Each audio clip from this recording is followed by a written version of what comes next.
everybody. Welcome to Directly to You. It's the 137th episode of that show. It's our show. We're fanatixfour, collectively, me and Parker. Hello, Parker. How you doing? 127th. I just corrected you on that. 127. It's true. AJ!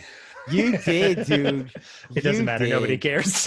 It's surely. Big a deal. But they like when I mess up, man. It's true. When I mess up. Anyway, we're collectively joined by Richard from MyNintendoNews. We use their news a lot, so you know of them. Yeah, I do. It's where you go for the slight spelling mistake on the news post, but hopefully we can glaze over that. In my day job just now, as far as slight spelling mistake, someone was I read some article that was like a very businessy article that my boss told me and my team needs to read. And somebody said, and we segued into other countries, blah, blah, blah, blah, or something, meaning segue like to segue, but they spelled it like, oh no, like the Segway, the machine. And I was just imagining them in this very business professional attire, segueing into other countries. Logan and that made me very happy. Classiest way. Because you know how like Logan used to be like, I'm the Segway guy, and it's like, no, that's just the show. But like whenever he was talking about it with guests, like, I like doing segues, he would spell it like that. That's how you know you're not the Segway guy, dude. But anyway, you can support the show by going to youtube.com/fanatixfour, twitch.tv/fanatixfour, Jesus, and paying $4.99, where you will get exclusive emotes, loyalty badges, gaming time with us, free Switch keys from time to time, access to our supporters only Discord, where you could talk to Duncan. He will say yo yo yo, and you can tell him happy birthday because it's currently his birthday today on the day that we're recording this, Friday. So tell Duncan happy belated if you haven't already. You know what? If you already told him happy birthday, tell him happy birthday again. You know. Good old Richard, time. did you tell Duncan happy birthday? I didn't know, but happy birthday, Duncan. Are you going to say how old he is? He's 24. He did a SpongeBob meme, dude. I didn't get the SpongeBob meme, to be honest. You didn't get it? No. It was SpongeBob and Patrick, and they were in the school thing, and then he's like telling them a joke, and he's like 24, and then SpongeBob's like, you know, it's even funnier than 24, and Patrick's like, what? And he's like 25, and then they start laughing. It's a whole thing, dude. It's a whole thing. To be 24 again. Anyway. I came here to have fun, not think about how old I am, guys. Just 90s kids. Just 90s kids, you know? But also, you could join our Discord regardless of if you give us money or not by clicking the link in the description. And Duncan will still say, yo, yo, yo, I'm sure. And you should definitely tell him happy birthday there, too. You know, if you're a supporter, tell him happy birthday in both of the chats. That's a good idea. You know what? But anyways, we talk about video games here. What video games, as if I don't know, are we playing? So Richard and I are both playing some games that were from the Indie World stuff, and we're going to be talking about the Indie World stuff, so we're going to hold it off till then. But we've also been playing some other games.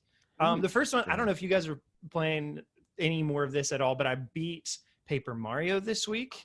I gotta go back to finished Mario. It's done. It's too much stuff, man. Has been complete. I also on this same have day, you still this whole time have you been like, I got kicked off, I guess every once in a while it would happen. I also would, oh my god, I would keep in mind, I would like check when the last, so Richard, for context, I've been playing it through AJ's account because, long story short, the first time I was like, oh, I want to go ahead and just try it to be able to talk about it on the podcast. And then I started it, and I was like, well, I don't want to start again. So now I'm just going to wait for a sale and buy it for myself then, whenever that happens. So how are you finding it? Like, honestly, I haven't played it. I watched the Treehouse live and got bad idea. Yeah. Honestly, I agree. Like, it put me off a little bit watching the Treehouse live. I was like, this looks boring a little bit. Like, it looks like beautiful world and like cool stuff, but the gameplay just didn't look like, the battle seemed really easy because they were just all that kind of stuff. And that part of the game, like, that's the first kind of it's not the first part of the world, but that's kind of when it first starts opening up. It's the first like major boss of the game.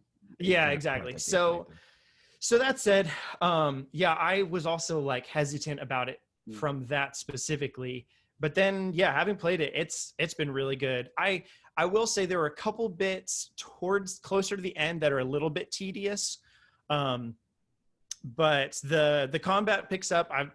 Towards the end also, I was like, I did use the toads more often than I did at the beginning because I was just like, I just want to see what the end of the game is at this point. You pay them, don't you? I do. Yeah. And I had so much money by in. the end. It's pay to win. Which, you know, is I'm sure I refuse. I will not use money. I don't care. There are some hard mode. It just gets to the point towards the end where some of the puzzles are just legitimately complicated to figure out what they are, and I'm like, I don't want to take damage, so it's pretty much that. But yeah, all in all, I enjoyed it. And I had another thought. Yeah, there were just a couple bits that were tedious, and the checkpointing wasn't amazing. What, as in too far apart, or yeah? Essentially, yeah. Like there's one section, towards the end of the green streamer that I thought was particularly like that. That it was the mechanics of it were a little bit more different than. I don't want to spoil anything, so I don't know. But like it's like a game show kind of thing, and you pretty much you have to get through the whole game show. But the bits in it aren't as easy as you would think they maybe should be for being fairly different mechanics from the rest of what the game was. So I did fine in it, but and I don't know, there's just some stuff to where it felt more tedious than I wanted it to be. But that said, the rest of it was good. The story was fun. I enjoyed the world and all that, and it was neat. I then also that same day beat Yoshi's Crafted World because I was just like, I haven't, so I will. Nice. And then I did, and I was like, that was a game. It happened. It was colorful. It was Nintendo. Yeah. Insanely easy by the looks of things. Pretty much. Yeah. So those are those. And that's most of what I've been playing outside of the indie world stuff. But what about you guys? I've been playing Samurai Jack. Mm-hmm. Battle through time, because that's the thing, you know. Freaking Aku is like, I'm a bad guy and I'm strong, and Samurai Jack's like, crap, he's too strong. I gotta go back to when he wasn't strong, you know. And then Aku's like, nah, man, none of that, can't do that. And then he sends you somewhere else.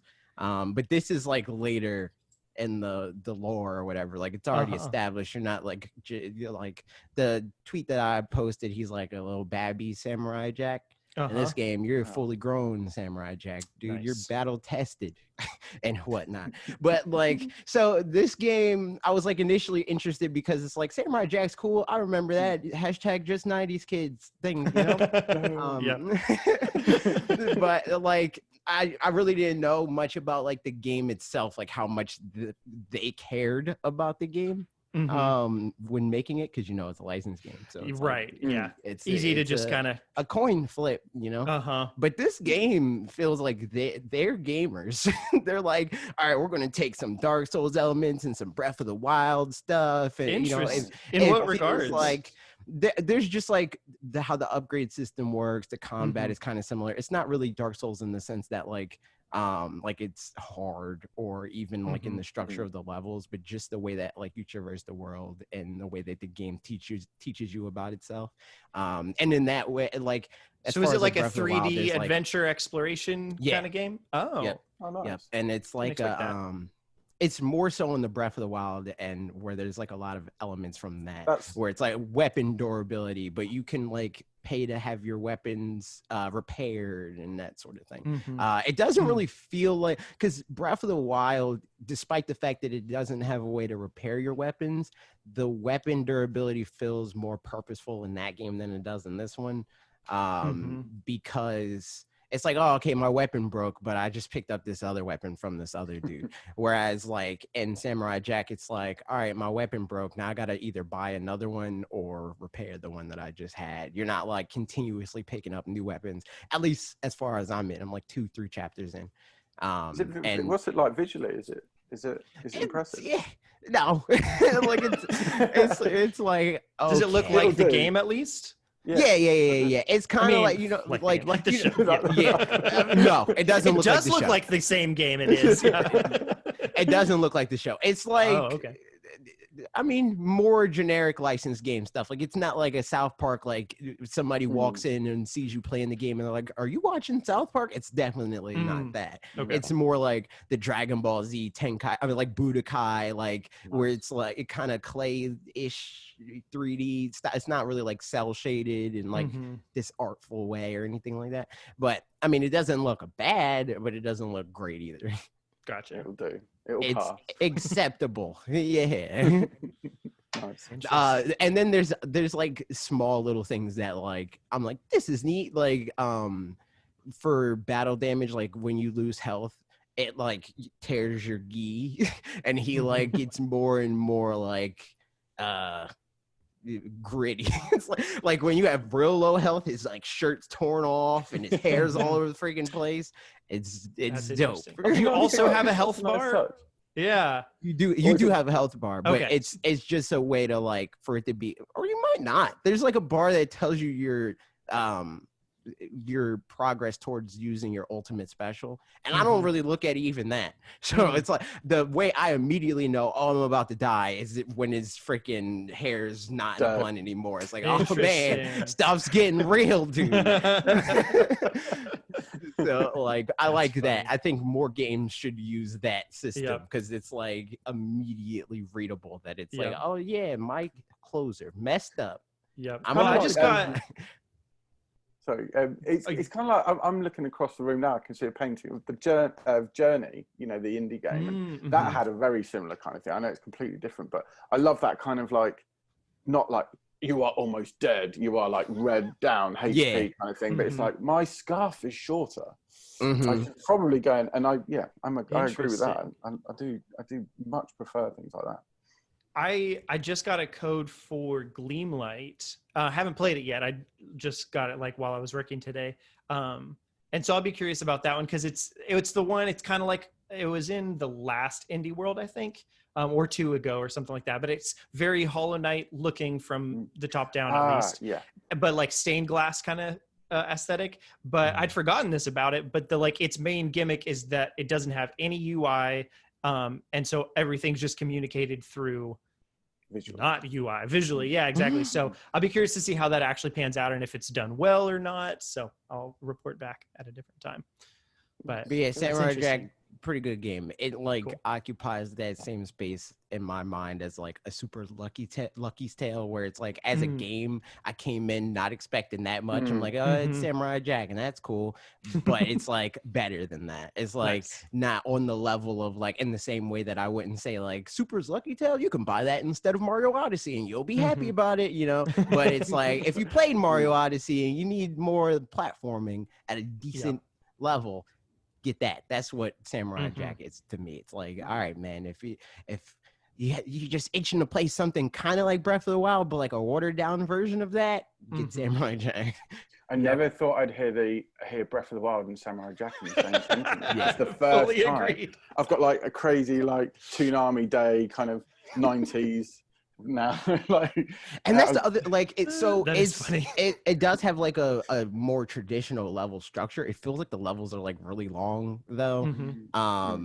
Like I got an S rank on the chapters that I played so far, and it was like 25 minutes or something like that. I'm like, these are very long levels. So like that's a difference between that and like Breath of the Wild specifically. I think it's more so in like how the combat, like the regular combat, not in the way that Breath of the Wild's like beat them however you can sort of combat, but like just playing it like it's a Zelda game, that feels very similar. It's like the whole thing of like there's multiple item types where it's like you can get a gun or shuriken or like a Reaper's sickle, like that sort of thing. And for whatever reason, that's a ranged weapon, and you get like bamboo staff that can break easier than your regular sword. But your regular sword, I think the magic sword, it's called, can't break. There's no durability. The master sword of something. Yeah, the master sword. It is fun. That said, that we're getting games now that are gonna be inspired by Breath of the Wild and like just pull elements, even if they're not like Breath of the Wild rip-offs or whatever, which we are seeing some of those. It's fun to see like, okay, what are some neat things that I enjoyed in Breath of the Wild and I'm now going to put into my game? Because it's been 3 years. So like, you know, games have had full development cycles from then to now. 3 years, still don't have all the Korok seeds. I will never. Yeah, I will never. I got enough to get all of the equipment upgrade slots, and I was like, that is plenty. Did you guys do the DLC? How did you find that? I liked it. It was I liked different parts. I mean, I've said it on here before, but I really liked the stealth part, the one-hit KO area. Yeah. I liked that. Same. I thought the shrines themselves that they added were cool. The finding the shrines was all right. As far as like it being more story DLC, especially now knowing about Breath of the Wild 2, I really think that they promised that it's like a Mario Galaxy 2 situation. I would assume, where they thought they were going to include whatever the story for Breath of the Wild 2 is as the story for this. And they're like, ooh, we're going to make a full new game out of that. And now that's Breath of the Wild 2. And they're like, I guess we'll still call it story DLC, but it's not very story-y, you know? So it was a bit disappointing on that front, but mechanically it was fun. You know, it was good reason to get back into the game, just play more of it for me. Massively. Yeah. I think you're right in saying it. It's just another reason to go back in, because even 3 years on, like you say, you can boot it up. And like, I think it was a few months ago, I was near the Goron City town area, and I was gliding down, burning to death almost, but and just then like in real life, of course. Yeah, exactly. Yeah, 2020. And you're still coming across stuff, and I'm like, this game just will not stop giving. So yeah, massively excited for Breath of the Wild 2. So yeah, sorry, off topic. We do that a lot here too. That's the way it goes. But that said, you were talking about games. What are you playing, Richard? I am playing at the moment. It's a bit of a mixture. I've kind of obviously Switch is my go-to at the moment, but I've been looking more at the Game Pass side of things, and I'm playing Grounded with a couple of friends at the moment, and it's really good. I don't know if you guys have played Grounded yet, if you've gone into it. No, I've just seen trailers and stuff for it and things, promotional material. So it looks interesting, but I haven't played it all. I gotta plug my Xbox in, dude. I have my PlayStation plugged in, and I'm at capacity where it's like I could plug in my Xbox, but mentally, once I do that, I feel like it's just like, nah, man, I'm never gonna. I know. We'll get to why once we get to what else I'm playing. But, I think I'm exactly the same. Like, I find it difficult to kind of focus on. I think I can only have like two in my head at the same time. I go from Switch to Xbox, and currently someone's borrowing my PS4 because I completed Last of Us 2. And yeah, I've kind of gone over. I don't know about you, but my appetite has changed quite considerably since lockdown. Actually, like I'm loving I used to love, and I still do, sitting down and getting engrossed in a really, really like intricate, like lore heavy game. But now I'm jumping into smaller games. I'm being more sociable online in terms of going on Grounded and, you know, getting the troops together, 3 hours of running around for, you know, trying to run away from a spider and then ultimately turning on the arachnophobia. I was going to ask about that. I thought that was so cool. It is horrible. So you've got obviously these spiders, and the trailer is absolutely right. They sound terrifying. Now, I'm usually not so bad with spiders, but it's the fact that I'll talk you through what we had to do before. So we had to go and get these certain certain materials to help build our base, which we'd built around a knocked over Coca-Cola can. So we thought we'd use that as our base, and then we think, right, okay, we'll go into that, and you could start to see spider webs around this hole. And I was like, right, you go in first, never go in by yourself. You send someone else in. And then you can hear a spider growling, which I never knew. That's not okay. Yeah. And then you see all the red eyes go up, and that's when they're angry, and then that's when they start going after you. And it's just, and I had to turn arachnophobia mode. And then it turns into a big floating orb with two like eyes like this, and it's still scary, but a different kind of scary, but kind of like I'm laughing at you, but I'm still running away. Exactly. And it's got this really cool mechanic, like it's like a permadeath-ish kind of thing where you go and grab, so you get everything in your backpack, and bearing in mind it's still in beta, so you know subjects change, but you get all your stuff in your backpack, and then if you die, your backpack gets plonked down onto the ground, and then you have to run to go and get it. So it's kind of like the Hollow Knight-esque, right? Grab all your stuff, or you just go, nah, I'm fine with that. I'll go. That's kind of honestly thinking back. I wonder if all these RuneScape is the first thing that comes to mind with that too. Like that was totally. I never went to the PvP area in RuneScape, like very few times, but that's where all the good stuff was, and I was just looking from afar. Yeah, exactly. Like 1 or 2 times I was like, I'll go in there and see if I can become friends with anybody, and I just like get murdered, and like that was all of my good stuff. Mistakes were made. But yes, no, it's exactly like that, and I think it's a tried and tested thing because it's kind of it's a gamble, isn't it? But then what the great thing about Grounded is you've got your friends to help, so you go like, guys, we really need this material.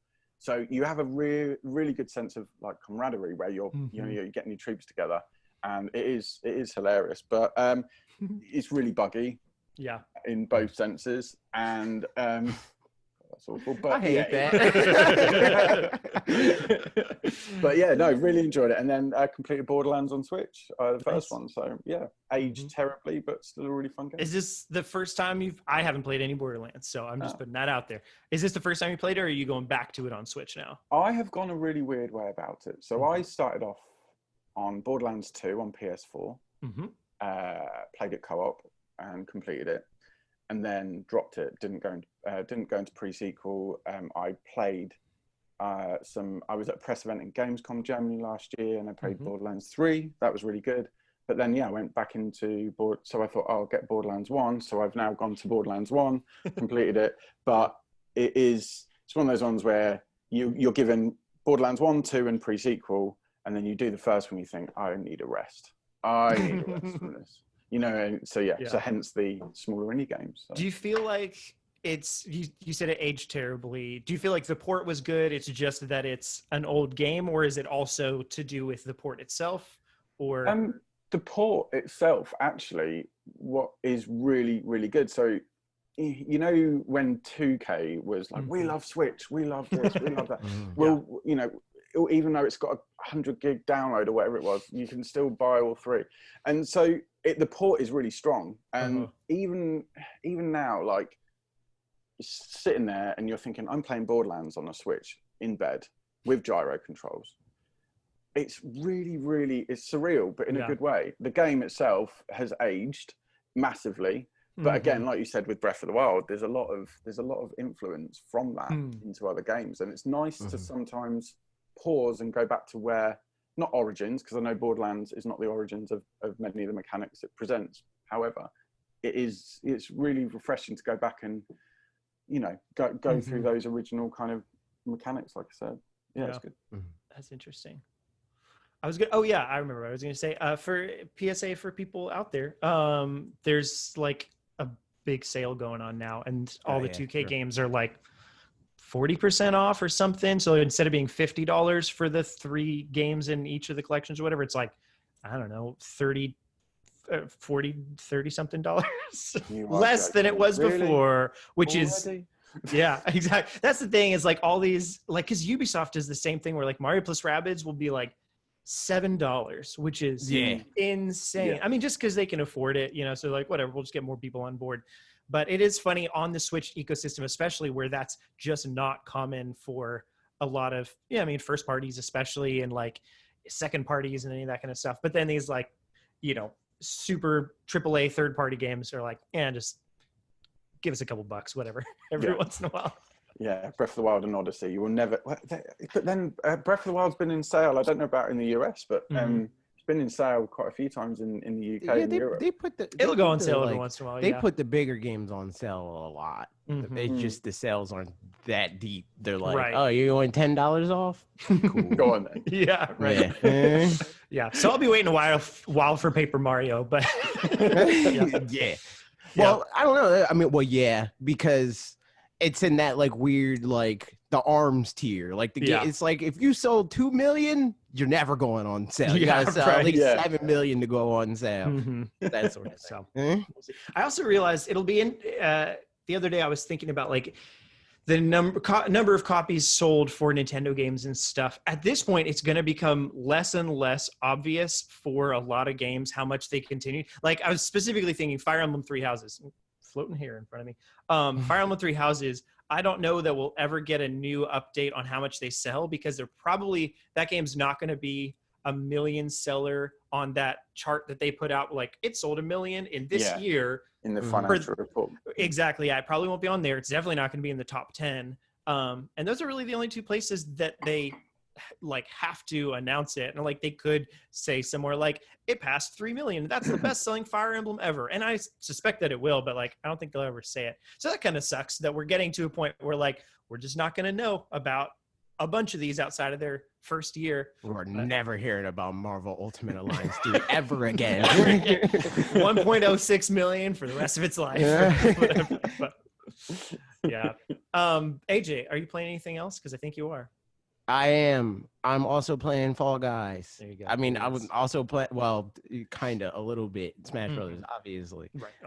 But Fall Guys, because Bob DM'd me, Bob Wolf. I don't know if you know Bob Richard. He's from the Wolf Den. From the Wolf's Den. You don't have to know him. He's our friend. So I feel bad now. Should I know this man? I mean, probably, but like at the same time, who cares, dude? It's Bob. Nobody cares. I'll look him up. Yeah, look him up. So I'll do that now frantically, right?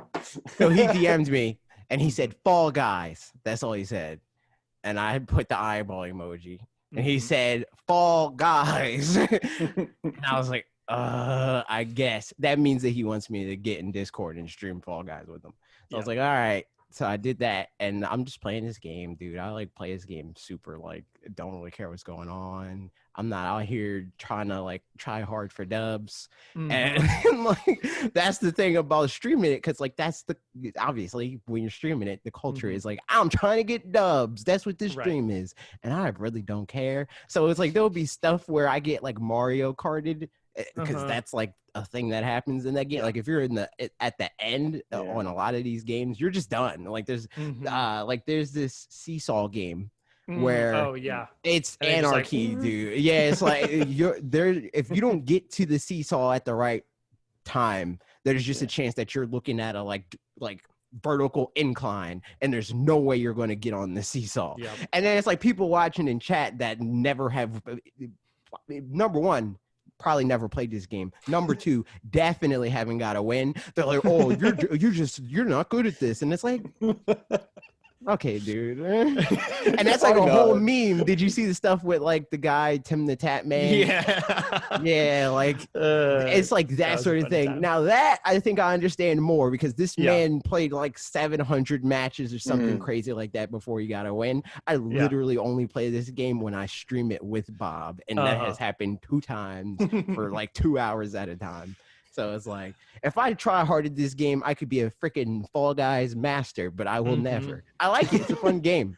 But I don't care enough to be like, I'm out here farming dubs, you know? Well, it is funny because that was the controversy over this past week a little bit, where there was some guy on TikTok who was reacting to some streamer or something who was like winning and playing well or something like that.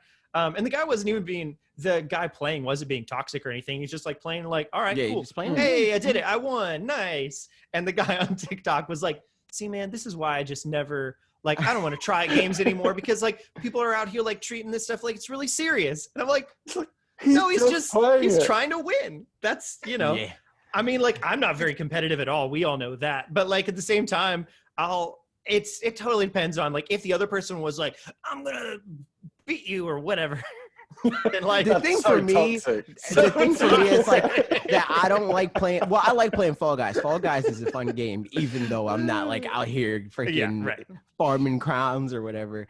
But the reason why I less so like playing certain games on stream is because when you are really good at one thing, people expect you to be good at everything. So it's like, because I'm really good at Smash Brothers, oh, you're not doing good at freaking Warzone. Maybe you're not actually a good gamer, dude. And it's like, I can't just play a game just to play a game. I gotta be like freaking under the watchful eyes of the game. How dare you not main as DDD?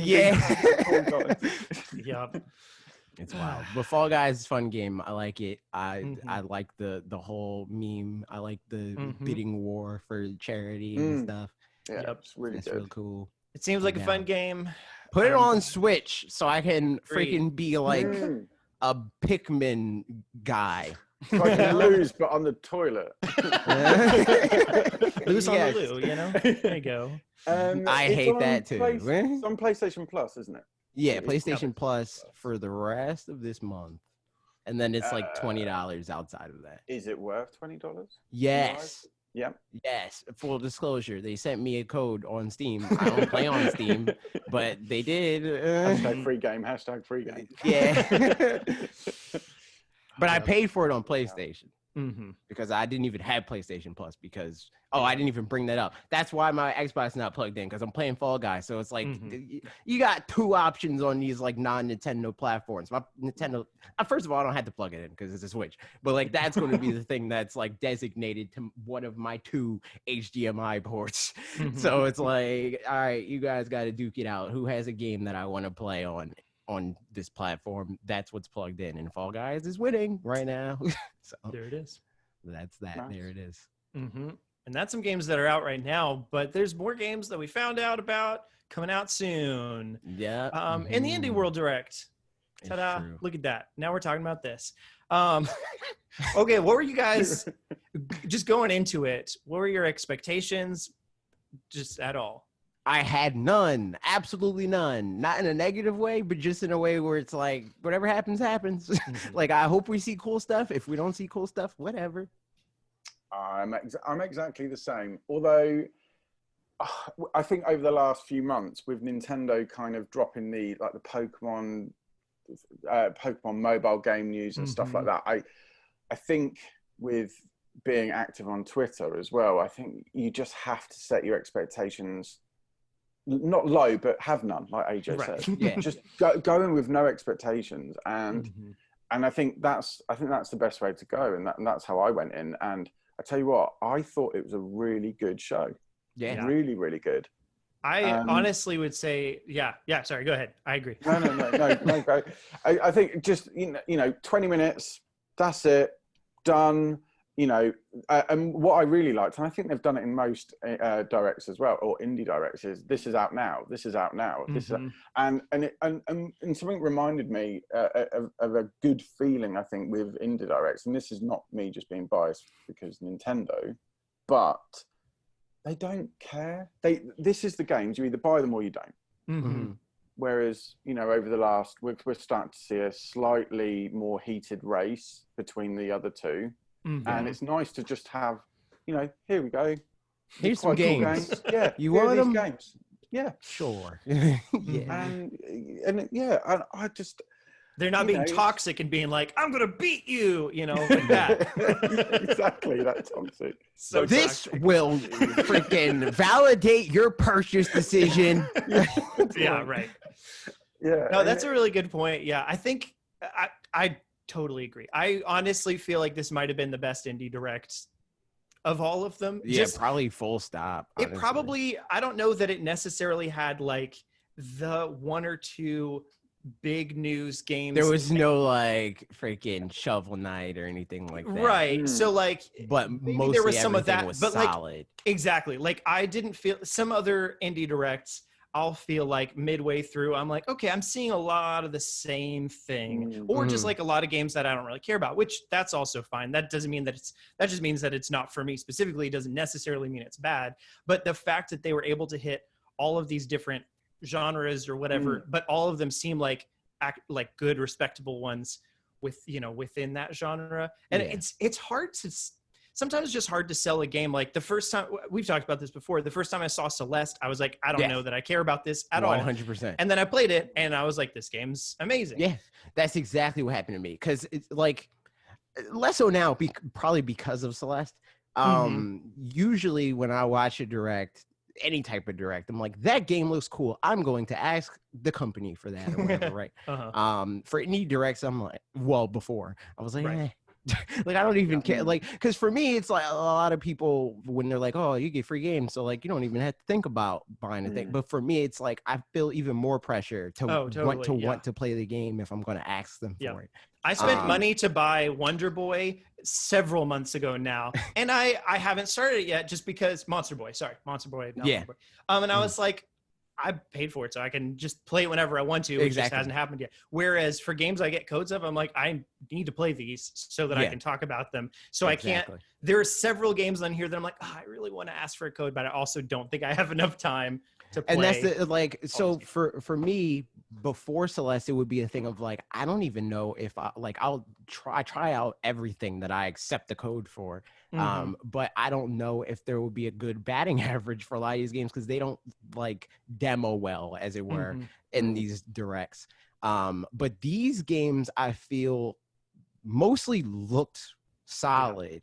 So like even just with the trailers, I was like, yeah, this game looks like it would be fun. I'll ask for this. I didn't because currently I'm like swamped, but and also you already said something about doing that, so I was like, all right, that's his beat. Like he's taking these games.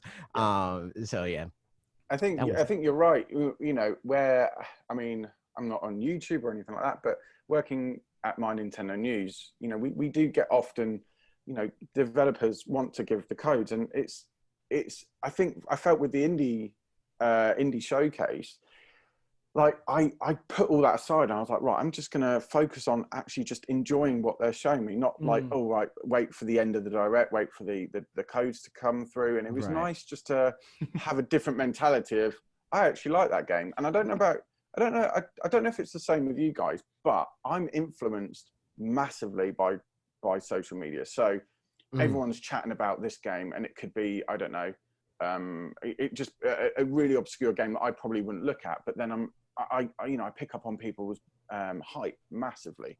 But 100%. I put my phone away, I turned it down for all of 21 minutes or whatever it was, and just enjoyed it. And I just, you know, it was just a nice pace. I think it was just really, really good. And like you say, it's nice to have that different kind of perspective. Yeah. In terms of, I actually want to play it, not, oh my God, I've got so many codes. Exactly. Nice. Yeah. And also, for what it's worth, I predicted one of these games, so I'm probably like, I'm kind of from the future, so that really helps out. Wow. Are you from the future? Or are you just? Is the power of fanatixfour YouTube channel seeping into your soul? It is. It's all of the above. I called that the Tegra X1 chip would be in the Switch before it was even freaking called Switch. You know, dude, I called all of that crap. Not just that it would be a hybrid. I called the chipset. What type of crap is that? You know? Yep. You know? Pretty much, you should be the Nintendo Switch now. You're exactly. I should just freaking, you know, we already called the Nintendo swap. We already got that one down. You know, get your pre-orders in 2024. But yeah, that said, hey, let's go ahead and just start talking about some of these. And we won't say a whole lot about all of these because some of them we might not have a ton to say about, but I suspect a number of them we will. So, first up, Hades. This was the one that I predicted because I'm so smart. No, not really. Just because you are Epic Games, it was exclusive there. Oh, also to go back to what you said, Richard, because I totally agreed and forgot to say it out loud. The whole all these games being out now thing. Two things. One, I feel like that's extra confirmation that a bunch of companies are waiting on Nintendo to have direct type things like this for them because they've got like these contractual obligations and stuff. So that's an interesting bit, but also that was great that they were all out now. It's so good. It was like, I would genuinely like, oh my God, I really want to go and grab my Switch now. I really want to get it. And it was just really clean, and we didn't have a Smash Brothers random character skin. How dare at the end of it. Watch Sorry. your mouth. So I thought I was treading on dangerous territory there, but it was like, that's for the direct next year, AJ. Yeah. I'm hurt. I think they stayed focused. Yeah, totally. And also, like, I hate to say this, but the last couple of indie preemptively, dare you? No, but like they had a lot of developer interviews, like for every single game. Yeah. And it felt like now that seeing in this one that they had a few developer interviews that felt like, oh, those are the ones that needed the developer interviews. This You're felt the a lot one more that focused. matters. Like there's some games where like it doesn't really add to the story to be like, hey, we're a developer who made a game. There it is. But like for some of these, like the fact that we're going to get to it, but Raji, the developer interview, helped that game a lot. And again, we'll get to it in a second. Yeah. But But yeah, so I thought that was cool. And also the one other thing I was thinking of with the Out Now thing is, in some regards, I would almost think shadow drops kind of hurt games, because if there's so many of them, then it's like, oh, they get overshadowed by other things and all that. But I've noticed the opposite be sometimes true about the games in these directs, is that people are like, oh, I'm really excited about this. But then if it doesn't have enough marketing later down the road, then it's kind of easy for it to just, yeah, and just kind of come out without anybody being, none the wiser about it, unless Nintendo is still the ones promoting it down the road. I think it also depends on, like, I think it works really well for indie world specifically, because a lot of these games are cheap. So it's like they can shadow drop 4 games and it nets out to be one $60 game. Exactly. Yeah. So it's like, Yeah. So first up, Hades. I don't have a ton of thoughts about this one, other than I just know Ian likes this game, and I'll check it out because Ian has good opinions, dude. And it's Supergiant Games who did Transistor and Bastion, and they put those games on sale like really deep discount fairly often. So probably at some point Hades will be down there as well, but it's coming down there. Is it in the bargain bin? Yeah. Yeah. Did that one? I can't remember. Did that one shadow drop, or is it still yet to come out? I think it's yet to come out. Still yet to come out. And originally, is it only available? Is it console debut? I believe it is console debut. I think it's available only on Switch. Fall 2020. I think so, because beforehand it was Epic Games exclusive for a year. So I think this is just Switch. I just confirmed fall 2020. Fall 2020. Cool. Sweet. So there you go. There's Hades. And then next up we saw, well, this isn't specifically in order. This is in the order that MyNintendoNews put it in. Next up, Raji, an Ancient Epic. Yes. I have thoughts because, well, you'll see why. But what are your guys' thoughts? Because you played it. Yeah, I think it looks cool.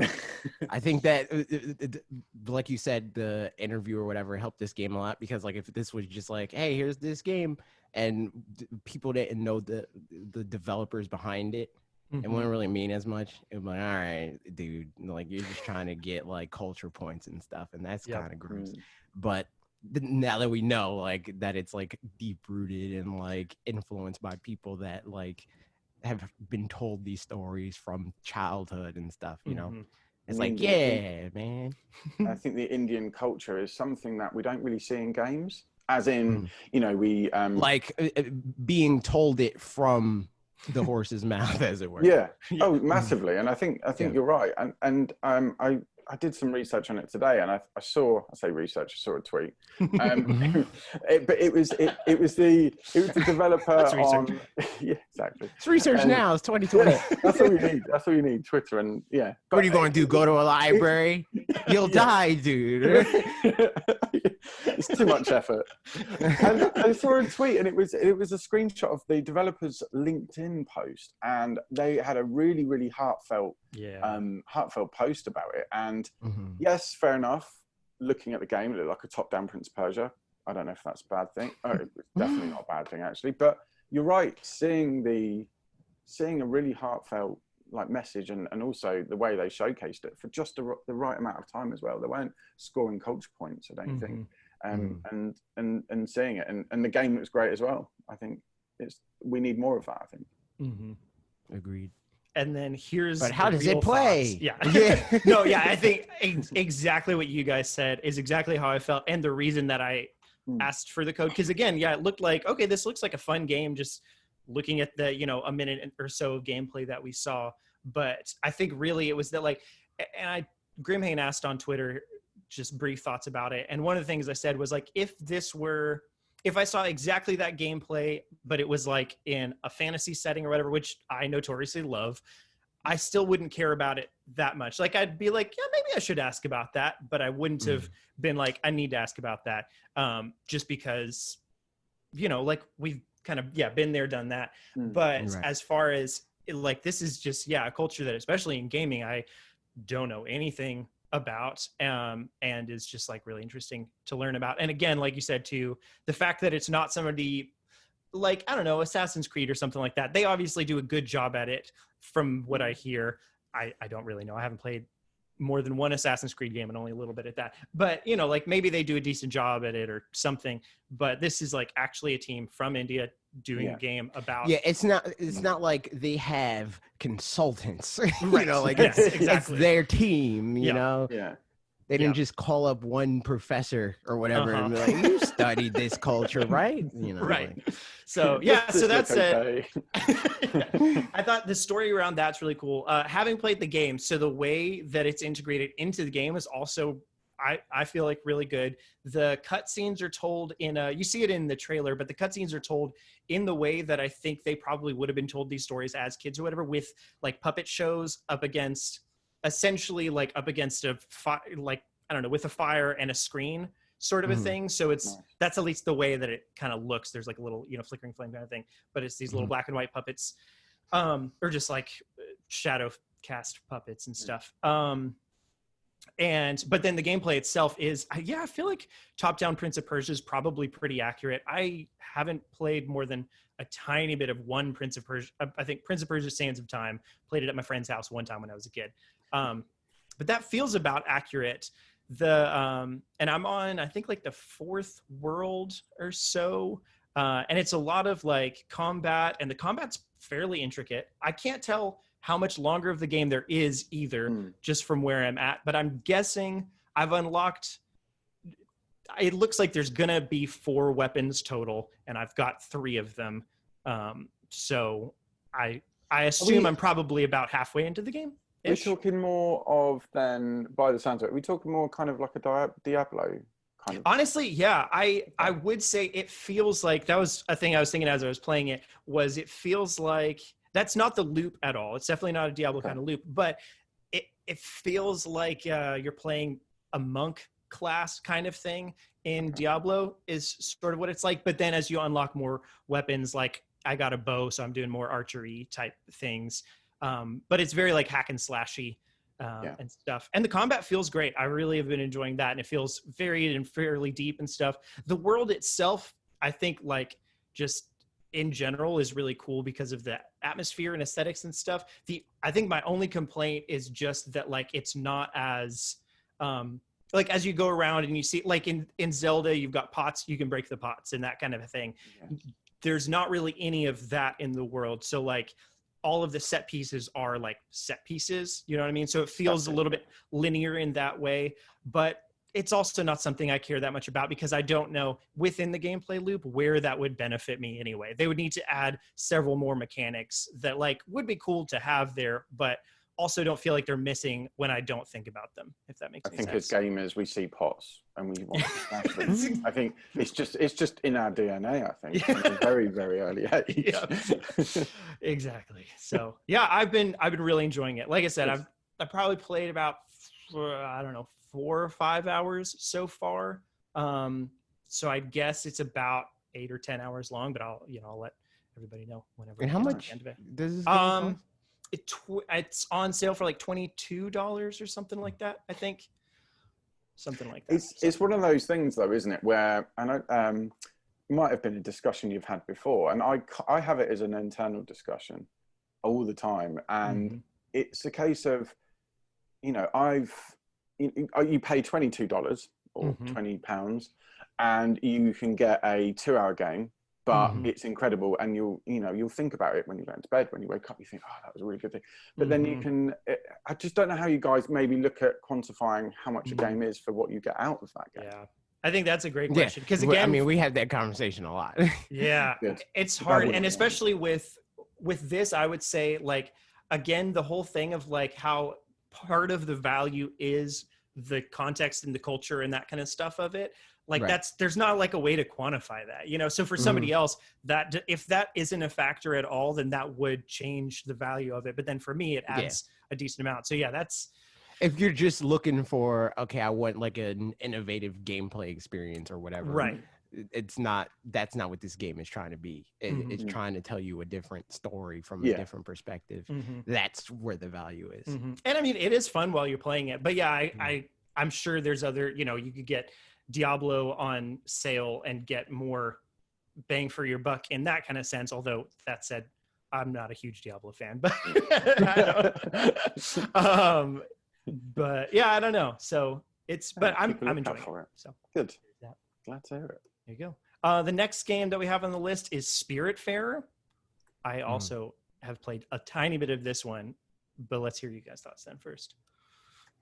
I've just downloaded it on Game Pass because, and it sounds bad, but saw it on Switch. I was like, great. It looks really, really good, and it kind of looked. I might be getting the wrong end of the stick here, but kind of the visuals like Gris, kind of.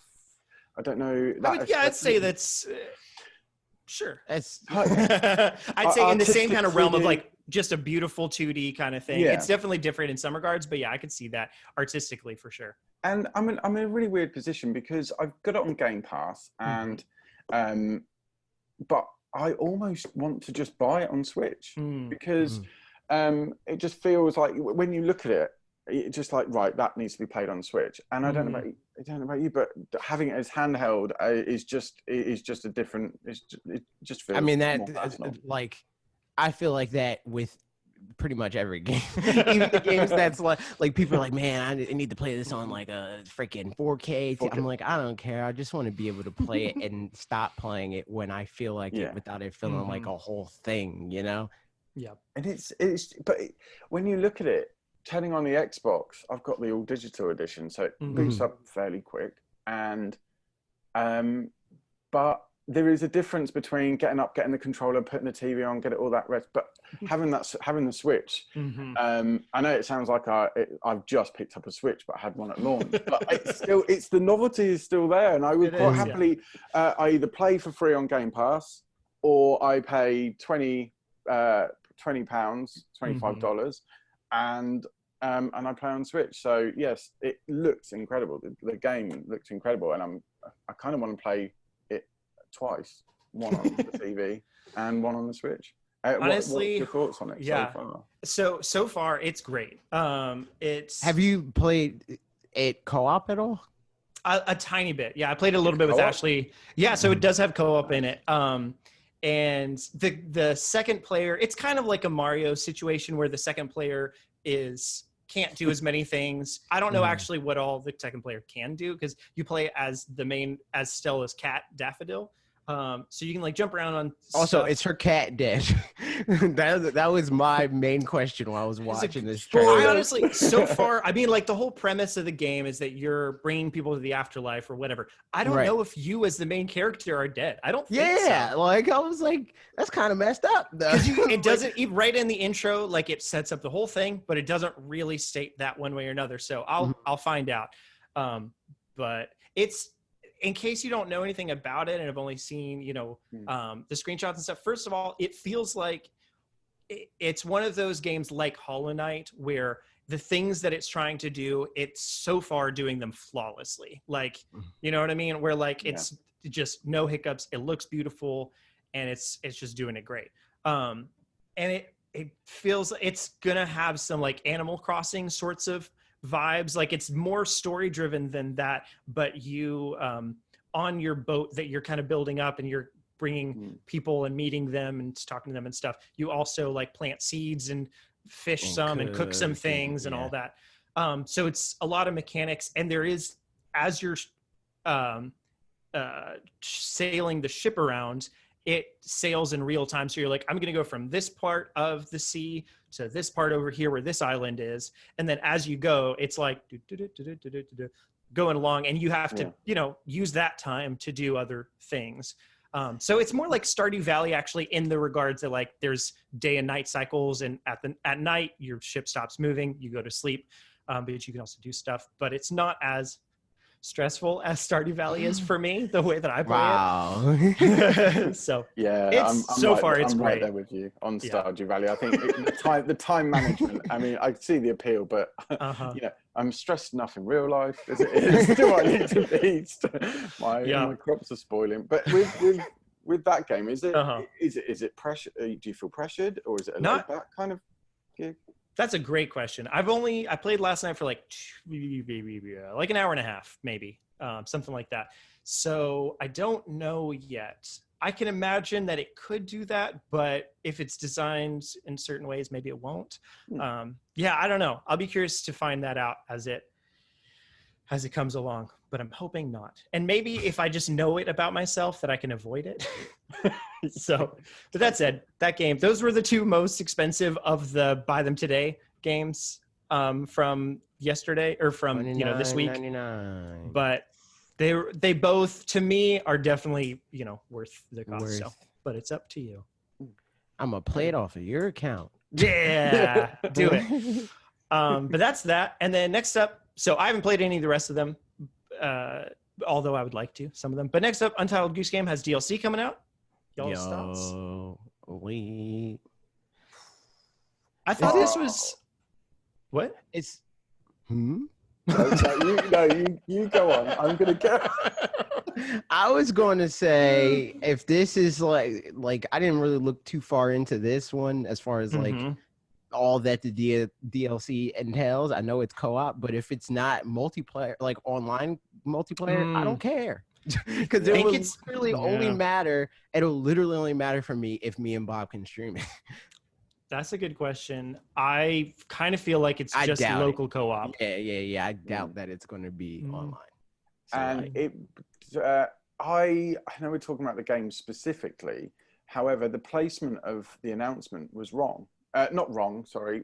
I feel like it was the wrong way around. I feel like Goose Game DLC at the front and Hades at the back. But to close on DLC, which I didn't know if it was Switch exclusive. I don't know if I missed that.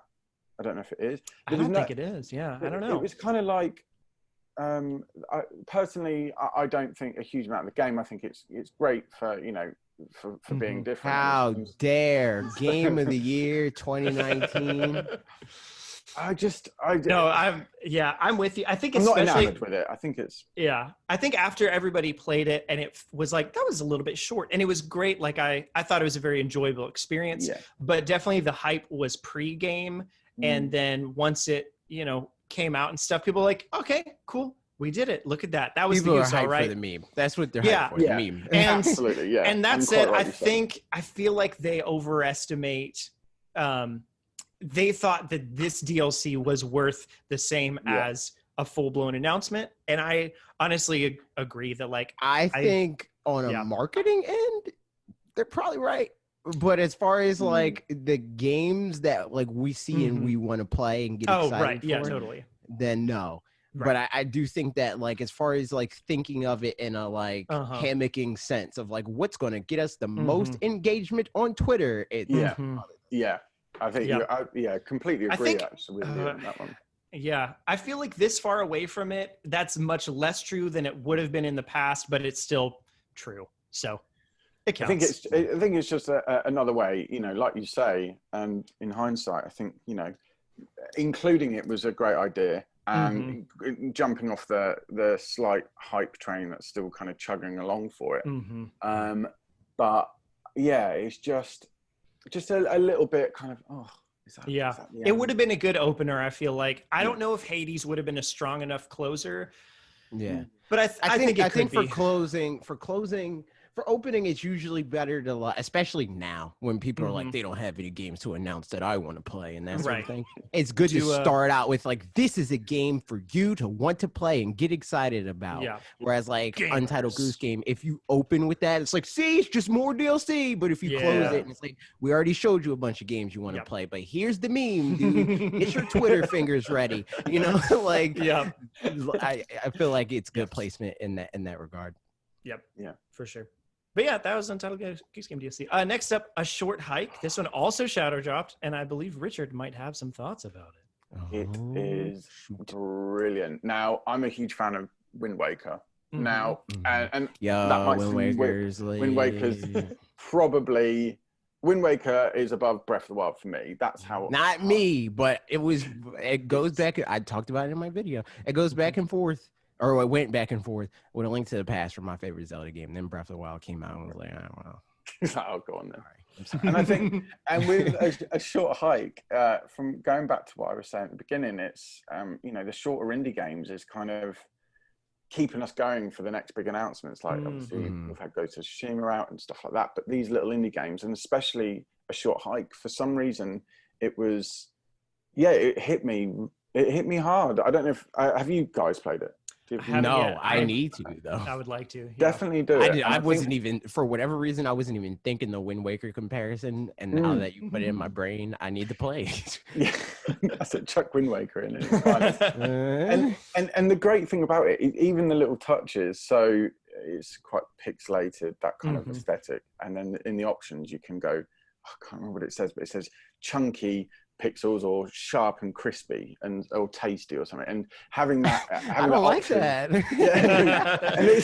And I was sitting there, I was like, I know this game's short, but I've spent 10 minutes flicking between the two options here, and it really is good. It's kind of, the script in it reminded me of Night in the Woods, and that kind of edgy, really relevant, doesn't take itself too seriously. And I found myself getting up this morning early to play it again, and it's really odd. It's very, very well worth going. It's probably about the same duration as a film, so if you can do it in one sitting, you can do it. And absolutely recommend it. I think it's about $8 yeah, something like that. And I think it's even on sale for like $7.20 or something like that, which I mean isn't that much off, but I mean, probably you've got at least half of that in gold points that you could use. I've got, I think, $9 worth of gold points, so I could get one of these other games pretty easily with that. Worth it, absolutely. And I think they've added the ability to, on the Switch only, I believe. I could be wrong, but they've added that, and they brought it up in the indie showcase. You can go in a boat, and I won't give too much away, but there is there's quite a few hidden gems, and it actually reminded me of kind of like a Zelda Phantom Hourglass kind of look to it as well. And yeah, it's really good. It's, story isn't that deep, but it's one of those ones where you get to the end and it does the ending. And you think, oh, it's got the feels come in, and it does, and it's it really does hit you out of nowhere. So you'd say it's like 2 hours long, or? I'd say so. Like I'm a slow gamer. I've got no qualms in saying that, and yeah, I think you could stretch 2 hours, 2.5 hours, but to get all the collectibles, to meet all the villagers, the islanders, it's actually a mix between, looks like Wind Waker, mixed between Breath of the Wild ish, that kind of, it's got the stamina meter in it. And I did try it the first time it rained in the certain part of the thing. I thought, can I climb while it's raining? And you can climb while it's raining. So Link's got some lessons. Boy Zelda better catch up. Boy Zelda better start taking notes. Couldn't recommend that enough. 10 out of 10. Okay, cool. Next up was... Oh, actually, that's not true. I take that back. Torchlight 3. I have very little to say on this, but people like Torchlight 2. I ain't got nothing to say either. And there it is. Moving on. No. Okay. Takeshi and Hiroshi. This one Shadow dropped too, I think, right? Bob was playing this yesterday on stream. Oh, nice. And he killed his brother. No. Oh, in the game. Disclaimer.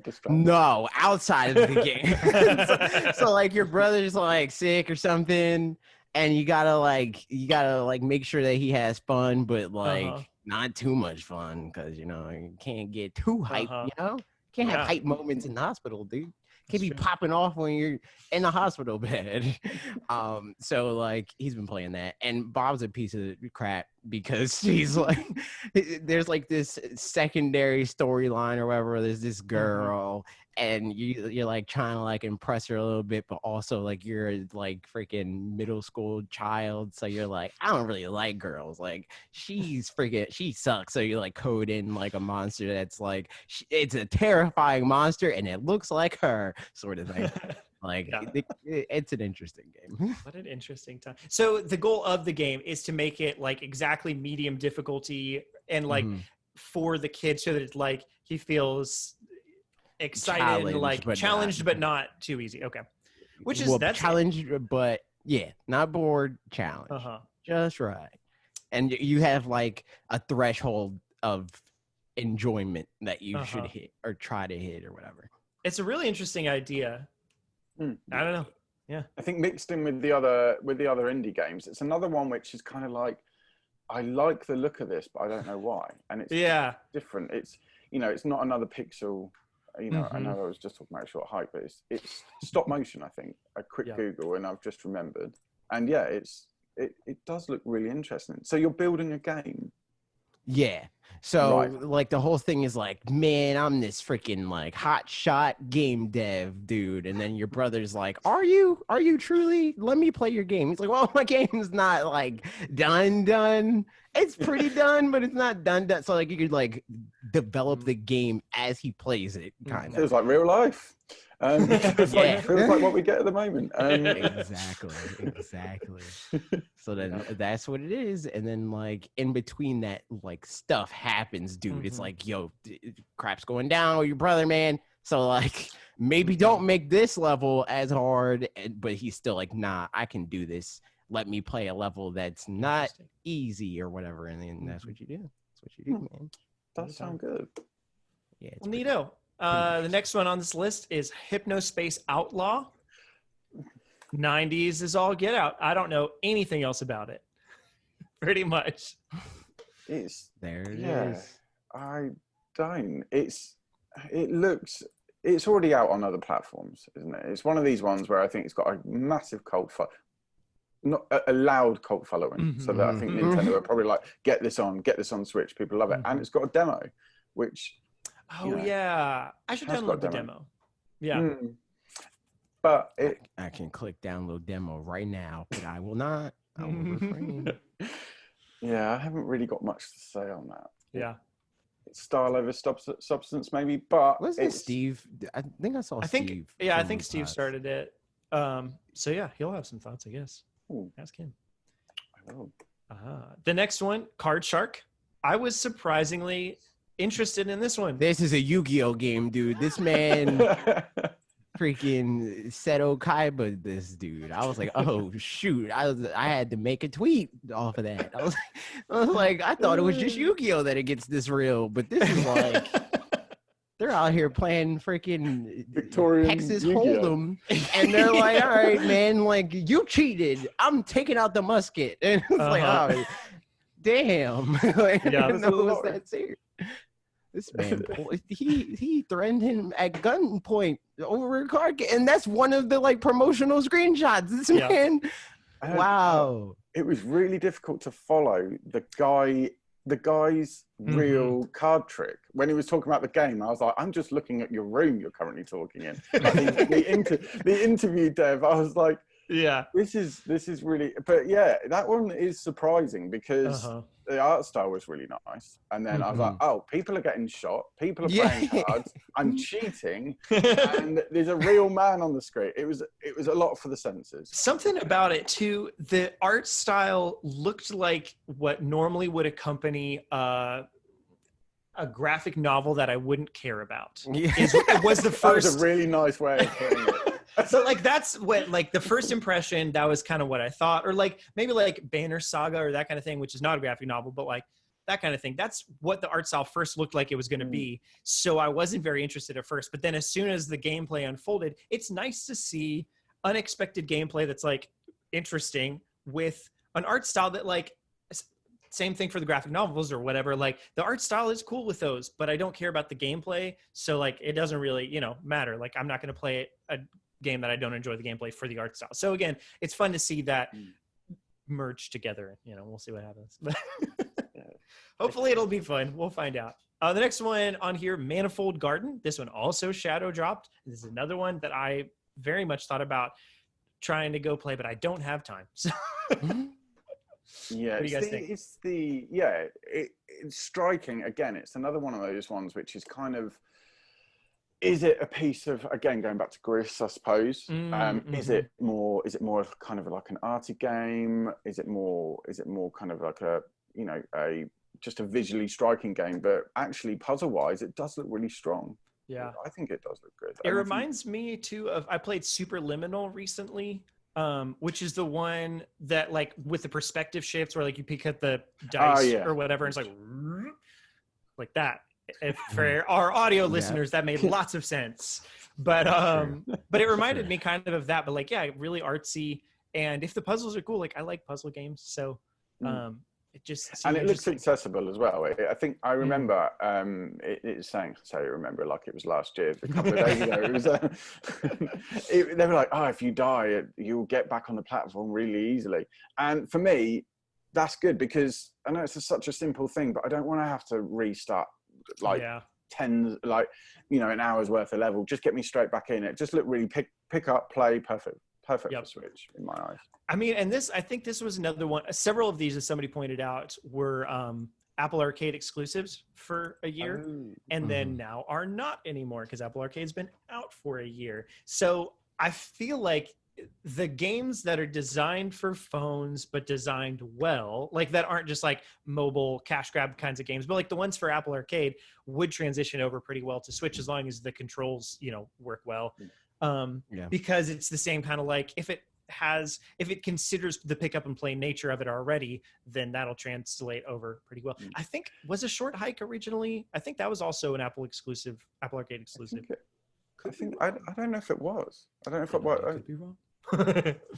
I paid zero attention despite having all the devices except for an iPad. I pay zero attention to Apple. But it's also I was wrong. It was on Windows. It was just a PC game last year up until now. But I would say also Apple Arcade exclusives are fitting because they're not just iPhone games. Like Apple Arcade bundles in everything. And also like iPad and iPhone support like PlayStation and Xbox controllers. So they can always that's true. But I have that already in mind, the controller aspect of it and stuff like that. I agree with you there. I think with you're either a mobile phone gamer or not. I don't know. I don't know if there's any kind of middle ground, Right. But there's certain games, like for one that picks out on iPhone for me or App Store or whatever is Monument Valley. I don't know if you guys know that. But absolutely brilliant. Like one of the top puzzle games I've played in a long time in Monument Valley 2, and I think they're just brilliant games. I don't think they're on Switch, but it's very rare that you'll get one and go, oh, actually that is very memorable. But and I think it's largely an audience thing, is that like on mobile, the games that typically people sell expect less. I mean, like, and people are looking for free games to play and are fine with microtransactions and stuff, whereas that's the opposite on most other console platforms or whatever. So like a $5 game is like, oof, all right, I'm going to pay $5 for Monument Valley. Whereas like, like anywhere else, $5 is nothing. So I think but now that it's kind of airing on the other side of that, that's, and with Apple Arcade specifically, it's the games that are designed to like not have microtransactions. And it's like, this is just going to be a game. I know my godson is playing a game. Oh, well, it was on a little bit, the video I did 2 weeks ago that he was in. He's 7 and he's playing a game that's pretty much like GTA, but for kids, where you're a Sasquatch going around and doing, I don't know, like you're a Sasquatch and going around and like you rob some stores but like of just like candy and stuff. And you get a job and you whatever. It's like all this stuff, but it's like, family friendly GTA sort of. But it's an Apple Arcade game, and it's like, oh, that's just a regular game, and there's nowhere to put microtransactions in it. So I don't know, that kind of thing's interesting. So all that to say, Manifold Garden. Ta-da. Next up on the list to move along, Subnautica and Subnautica Below Zero. I don't know much about these. I have some thoughts, but do you guys know much about these? I know that Markiplier played this game, and I know exclusively from seeing the thumbnails. Never watched a single video, but I saw the thumbnails. So, and I mean, they had a lot of views, so I assume that people like the game? Question mark. Okay, I mean, so it's a survival game of some sort, right? Yeah, it's like an undersea situation. Yeah, so I think it's my partner, he played it, and it was one of those ones where I sat there and I thought, oh, this looks really different, but I like a survival game. Different. It's really different. You're in a little tiny submarine. You have nothing on you. You don't really know what you're doing. But then that's all we got to. And I thought, as a backseat gamer, some games are good where you just watch. but it wasn't even. I don't know. There's no direction. There's no direction to it apart from what I could see anyway. We probably played it in the wrong way or wasn't in the mood to play something like that. But yeah. So you can't tell even what your goal is besides just don't die. I think it's repair your submarine. Okay. Repair your submarine. Gotcha. Go and have a look around. Don't go there. There's a shark. Don't go there. There's a octopus. But I could be completely wrong.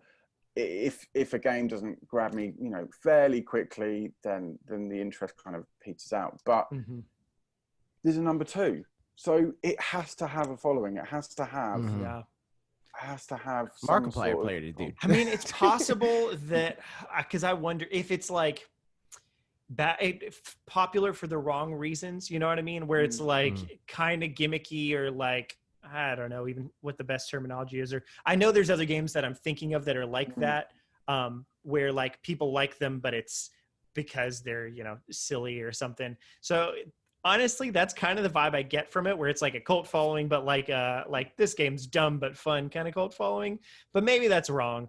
But something about the vibe, just that's what I got out of it. So. I'd have to. Is it on Game Pass? I think it is. Oh. So yeah. That was the other thing Steve tweeted about. He said something. So many of these are on Game Pass. Yeah. He tweeted that it doesn't run well on. Oh, gotcha. Or was it? It was either Steve or DJ that tweeted. I don't know. Might have been DJ. Next game though, Garden Story. People seemed excited about this one. I didn't know much about it, but people were happy. So. Yeah. There we go. There it is. We got seems like within the Stardew Valley, a golf story, dude. We got it before Sports Story. We did it. Yep. Yeah, I don't know much about it. So there it is. There it is. Yep. Not much to say on that one. I know. I think Chloe from Loot Pots was really excited about it. It looks cute. You play as a grape named Concord, so that's fun. Sold. Yeah. And there it is. And then two I more. too like grapes. Indeed. 2 more in here. And then there were a couple sizzle reel ones, but Evergate, which looked like, wow, this is an Ori ripoff. Yeah. But apparently it's not. The gameplay, yeah. So I mean, we've been told it's not Hollow Knight.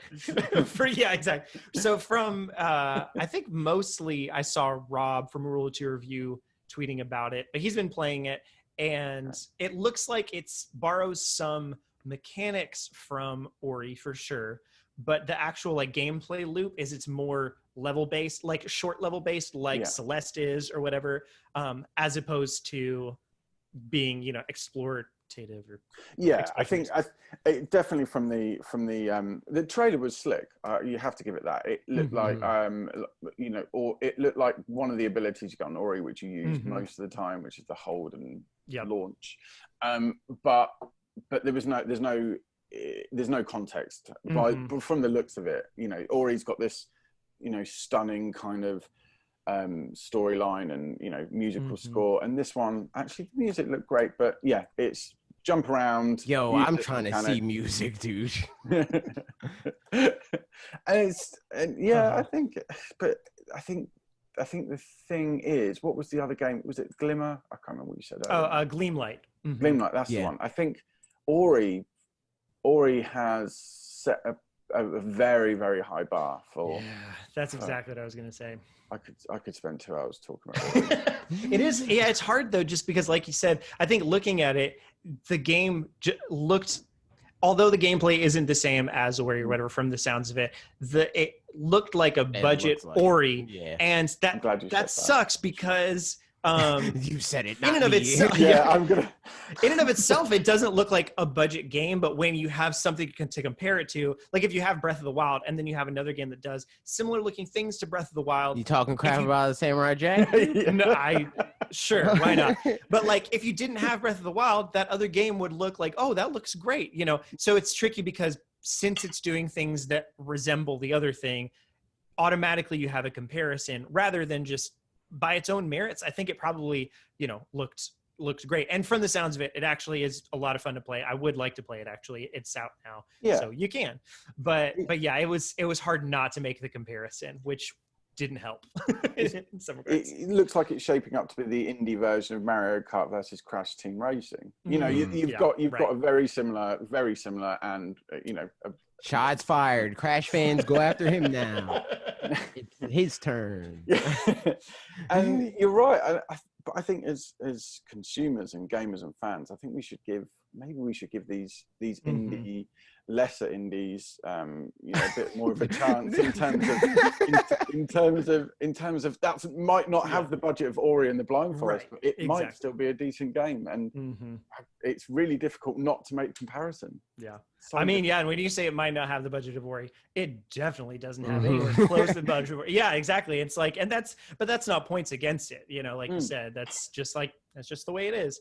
So, and the gameplay isn't dictated by that, but they can still make it look nice. But it's tricky because like there is a certain threshold of money that does seem to help get past a point. I don't know, but in any case, looks fun.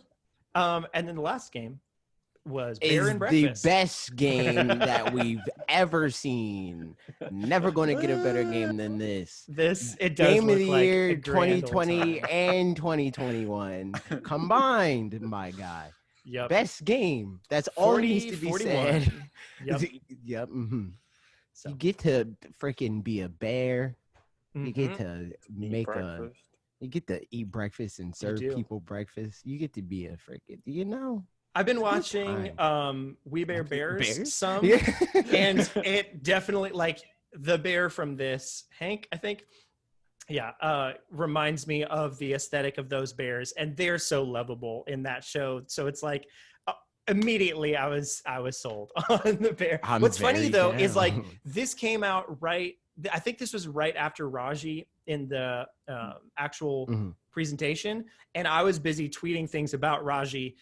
And so I didn't even like really pay attention to the Bear and Breakfast the first time. And I was like, oh, it's like I saw a tiny snippet of it and I was like, oh, it's something game, like, or whatever. I'll go keep tweeting this. And then saw people being like, yo, Bear and Breakfast. I was like, I need to go back and watch that. And I was like, oh yeah, I tweeted about, I think it was games. It was this one, and I was mostly memeing because that's what I do during these freaking directs. The real conversation is for directly to you, baby. But I was memeing during the direct, and I was like, but at the same time, I do genuinely want to play this game. I was like, this is game of the year 2020, and then they said 2021. I was like, this is nonsense.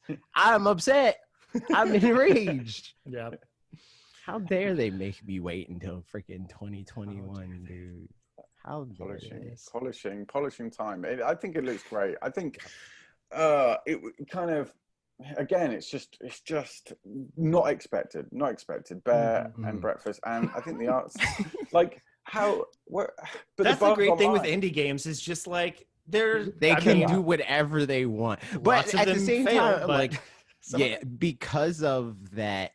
Like because of the indie market and stuff like that, I think it's kind of making it more acceptable for everybody to do weird stuff like this. Very true. Yep. So yeah, I think it looks great. And that was pretty much the only other things, there was a sizzle reel that had some games, the notable ones being Inmost, which looks great. That's from Chucklefish. And it's like a kind of horror-y sort of game or something. And it's out now. I think it came out today on the 21st. The Red Lantern, which I played at PAX, and will be curious my thoughts on the whole game when it comes out. But I wasn't super sold on it at PAX. That's the doggo game. That's right? The dog race one. Yeah, the dog sledding race in Alaska one. And it was it's a survival game, and it felt, to me, my big takeaway was it felt like not. Just too punishing, pretty much. Whereas like, well, didn't give me a chance, and there it is. So, but that's all right. Maybe that's the point. And then She Dreams Elsewhere, which seems like a kind of Earthbound sort of spiritual successor. And those are those. We talked about the whole thing. Any closing thoughts on the indie world? These always take us so long to talk about, and once again, it did. It's true. So, any closing thoughts from either of you guys? I'm down. I want to play Bear and Breakfast. I want to play Spiritfarer, and I want to play A Short Hike. And I'm also no, never mind. I was about to say I'm also probably going to do the Untitled Goose Game stuff, but if it's just local, I don't care. No online, no buy. Yeah, I'm not doing it. Card Shark, I might play that for the meme. I might have to. I mean, it's Devolver, so there's a good chance that you'll get a code anyway. That's true. They're probably going to. They like you. Hit me up, dude. I think with the, I'm going to go for, well, done Short Hike, that's fine. Spiritfarer, I'll give it a go. Raji, definitely. But I think I'm going to go for the demo and Hypnospace Outlaw. Yeah. Because it is so WTF. I have no idea what is going on with that. And I don't know who on earth has decided to make that game. But you can't go wrong with the demo. So, I'll give it a go. I think now is a good time to play games you wouldn't normally play, you know, and to come out of your comfort zone, I think. So, yeah. This is true. Nice. Good stuff. So on top of that, we just had some games announced, but it looks like even more games are coming out possibly soon, or being announced soon, rather. We have several leaks. We don't have to talk a ton about this. This might get talked about a little bit later as well. But a couple leaks or teases or something for Skyward Sword, Prince of Persia, Tony Hawk Pro Skater, maybe Breath of the Wild 2. But I'm going to go ahead and nip the Breath of the Wild 2 one in the bud. The listing said Breath of the Wild 2. And unless everybody thinks it's going to be called Breath of the Wild 2, which I very much don't think it's going to be called, then that's just not a real one. And that's fine. You know, like, it is what it is. But it's coming eventually. I'm just very patiently waiting in the meantime. But the rest of them, what are I do feel that, you know, like a retailer, Amazon or something, someone's up there and they think, right, we need some traffic to this website. Should we just list something? And it's almost becoming a monthly occurrence. Yeah. Us at MyNintendoNews, we're constantly umming and ahhing. Do we report on it? Do we even want to post this? Do we need to? And you know, it does numbers, and you know, people do look. But actually, when you look at it, all we're really doing is telling people there's a listing, and then we update the post, we update the article 2 days later, the listing has been taken down. Yeah. But and so far they haven't often, well, it's like probably half and half of them amounting to something, but the times that they don't amount to something is usually the one, like the Prince of Persia one, that seems probably pretty likely. The Tony Hawk Pro Skater one seems definite because that's not even a listing. That's just that it's like in the code. Demo. They've got the Switch stuff. It's Activision. That's their whole MO anyway, is to bring it to the Switch later. But the Skyward Sword one is a big question mark of, like, even though there was one listing and then there was another listing and then there was another listing of it, the other ones are just really easy for, like, if I own a retail site, I could be like, oh, people are going to, you know, come to my site if I list it as well. And then just do it, you know.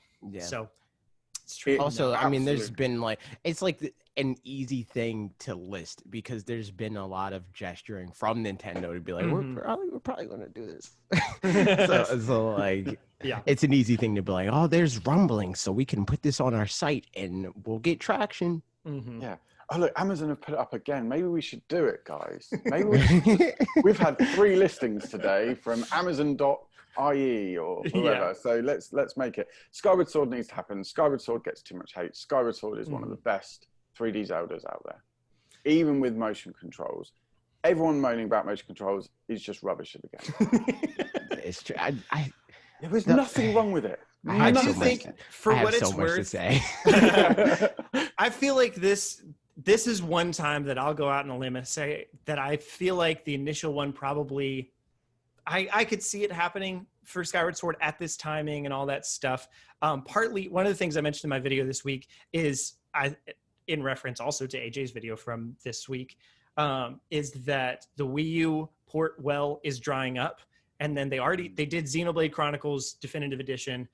I kind of feel like that's going to be the next well that they go back to of remasters is Wii games, especially because there won't be an easy way to just virtual consoleize them in the future. Whereas with GameCube games, if they want to, they just not do virtual console because virtual console doesn't exist. Rip, but yeah, but do Nintendo Switch Online way down the road whenever they finally get to it and add GameCube games. But Wii games a lot of them have to be reworked to where if they want those games to live on, which Zelda notoriously, they do port these games to new consoles.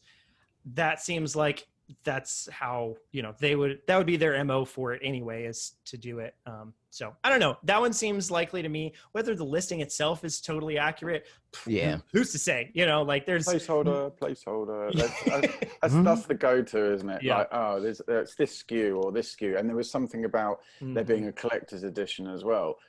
Of course there's going to be a collector's. That's obviously Breath of the Wild too, but it's a pinch of salt, I think, with these. But I think it will come, and I agree with you there, Parker. Actually, with the whole virtualizing the console kind of, but just think how much money they can make with reprinting it, but Switchbox. I think. Yeah, and especially because I think in the same way they know that Xenoblade was an underappreciated Wii game in retrospect. Now they saw that Xenoblade Chronicles 2 did well and stuff. I mean, for what it was especially, and then they were like, all right, fine. Like Xenoblade really didn't get a chance. We're aware of that, so here it is. And I think Skyward Sword, it sold 3 million. It's in the same camp because like Swan Song games are always in there. Exactly. That's why even games like The Last of Us, when that came out on PlayStation 3, it sold really well because like Naughty Dog always leapfrogs themselves. We're like, all right, here's this game. It sells 3 million. All right, next game, it sells 6 million. Next game, 8 million. They always do that. So like The Last of Us did that, but they're like, but we could do more. Let's put it let's put it on PS4 now. And that's what should be done. That's what they should have already done it with Skyward Sword and put it on Wii U or whatever. But they're getting into it now. It deserves a second chance. Definitely. Yeah. So I could see it for sure happening, and we'll find out. So there's that. We'll kind of come back to some of those sorts of things in a little bit. But the next news topic is just a short one. The Switch is in Brazil as of soon, I think. I can't remember. I don't think it set a date. But that's very exciting. We've got some Brazil folks in our community, I believe. Yeah, because there was like a lot of people that were like retweeting and like replying to this. That's like, was it not already there? And like we're already very aware that it wasn't there because we have a lot of people in our community that comment like it's hard. It costs too much to get Switch stuff in Brazil. I remember somebody saying it's like $800 or something to get a Switch in Brazil. I could be wrong about that or remembering it wrong or whatever, but it was like insane because it was tariffs to bring it in. Right. So that's awesome that it's going to be there. I feel bad for the Brazilian fans because the Nintendo were there. Nintendo were in the market. I think 2015 they came out or 2017, but I remember them saying, "Oh, well, the video games industry, it's too much import tax. So all the Nintendo fans had to then import themselves, which so it still cost them. So I'm massively over the moon for that for them because they don't have to go on the grey market. They don't have to go on. They don't have to spend a huge amount. Obviously, I think we can expect inflated prices because the import for video games is still going to be there, but they're not going to have to get them. I remember when I was on a magazine, I had our graphic designer is from Brazil, and I remember I've done it a couple of times where he was like, "Oh, Rich, can I send you PayPal money if you send me this game?" And it was a special edition. I felt so bad. He was offering me like £100, and I was like, "Dude, it literally cost me 60 quid. Like, you don't have to pay me more." And it seems like they're being starved of normal prices. So I think it's excellent news. Massively good. It's interesting because that's that, and like China is another market that's interesting. That we've got Mark in our community who is in China sometimes tells us about the way that it is over there, which is interesting. Actually, I haven't heard an update recently, so I'd be curious now that there's the like 10-cent Switch or the China Switch or whatever, how that's any different because I know for a while it was like, you can technically get them, but it's it's a pain. And it's really expensive, and it's out of anybody's like regular, price ability and stuff like that reasonably. But now that there's like actually, you know, a Switch there, although its number of games is very limited because Mario Kart, isn't it? I think at this point they've got like 6. I think New Super Mario Bros. U's on it. Yeah, Ring Fit time. just came out, but it's like, yeah, it's a super, like, I don't think even Breath of the Wild is there, maybe, or yeah, no, I would be shocked if Breath of the Wild was on because it just, you know, it like can't have certain like cultural things. Yeah, Breath of the Wild couldn't because I think like you can't have skeletons in the game, so they had to like patch out the skeleton Mario Odyssey thing or something along those lines. I could be making that up, but those kinds of things is like that's just really interesting to think about. So. But yeah, Switch is in Brazil, so that's neat. The last news article, this isn't even a news thing. I just thought it'd be funny to talk about. Some analysts from somewhere, we'll pull this up and find out. I saw people tweeting about this, so I was like, we'll talk about it because I don't feel like tweeting about it. Where are they analysts? Ace Research Institute. Never heard of it. Not that analyst. That means it anything. Must be true. I don't know why people like ever give them, especially in video games, any time of day at all, because they're always like way off. Even the like famous like, yeah, man, this one's definitely a gamer. You know, like the freaking Michael Pachter of the world. Yeah, exactly. And he's always very wrong. Like, how do these people have jobs? Yeah, it blows the only my one mind. like, yeah, there's people like the Daniel Mods, Mike Piscatella, or Mike Piscatella? Why am I? Matt Piscatella, sorry. Is he an analyst? Yeah, I mean, he's NPD, so I guess that would. It's within he's the more. bubble, I think his job's a little bit different than that, or this whole thing of like the sales of this are going to be this. He's more so like reading the tea leaves of like, this is what sales literally are, and based on how this franchise has sold in the past, this will probably do A or B, you know. But those people, they do a great job, and they're always like reasonable and stuff. And but the Michael Factors of the world and stuff. But on a like talking real with the sales. What do you like? How do you think the comparison will be? Because unless Nintendo come out with something big, like Breath of the Wild, Zelda Breath of the Wild 2, or Zelda Sandbox 2, I think like there is no way if when the PS5 comes out, I just don't understand how an analysis I can't even speak has come to that. It just seems. I mean, it'd be great. Oh, so you think that? So I brought this up ironically, mostly So I think so this is an entirely better conversation now. I think it entirely depends on the stock of both. Also, real quick, I never actually set up what the article says. I realized I never verbalized it. The premise is analysts suggests that Switch will outsell PS5 this holiday. I have thoughts on it. We all have thoughts on it. Yeah, I think to find out what they are. We have different views on it. Yeah, it's going to be interesting. And I think it's a gradient because I'm somewhere in the middle. Parker's on the other side of it, and you're on the other side. I'm looking down on you. Yeah, I think that potentially it could. And I see what Richard's saying about like there's no big games and stuff or new games that we know of that could like move units. I don't think they need it. I think they already have that big game. I think they're still moving off of the strength of Animal Crossing. There's a lot of people that want Animal Crossing that can't get it because it's not super easy to find a Switch right now.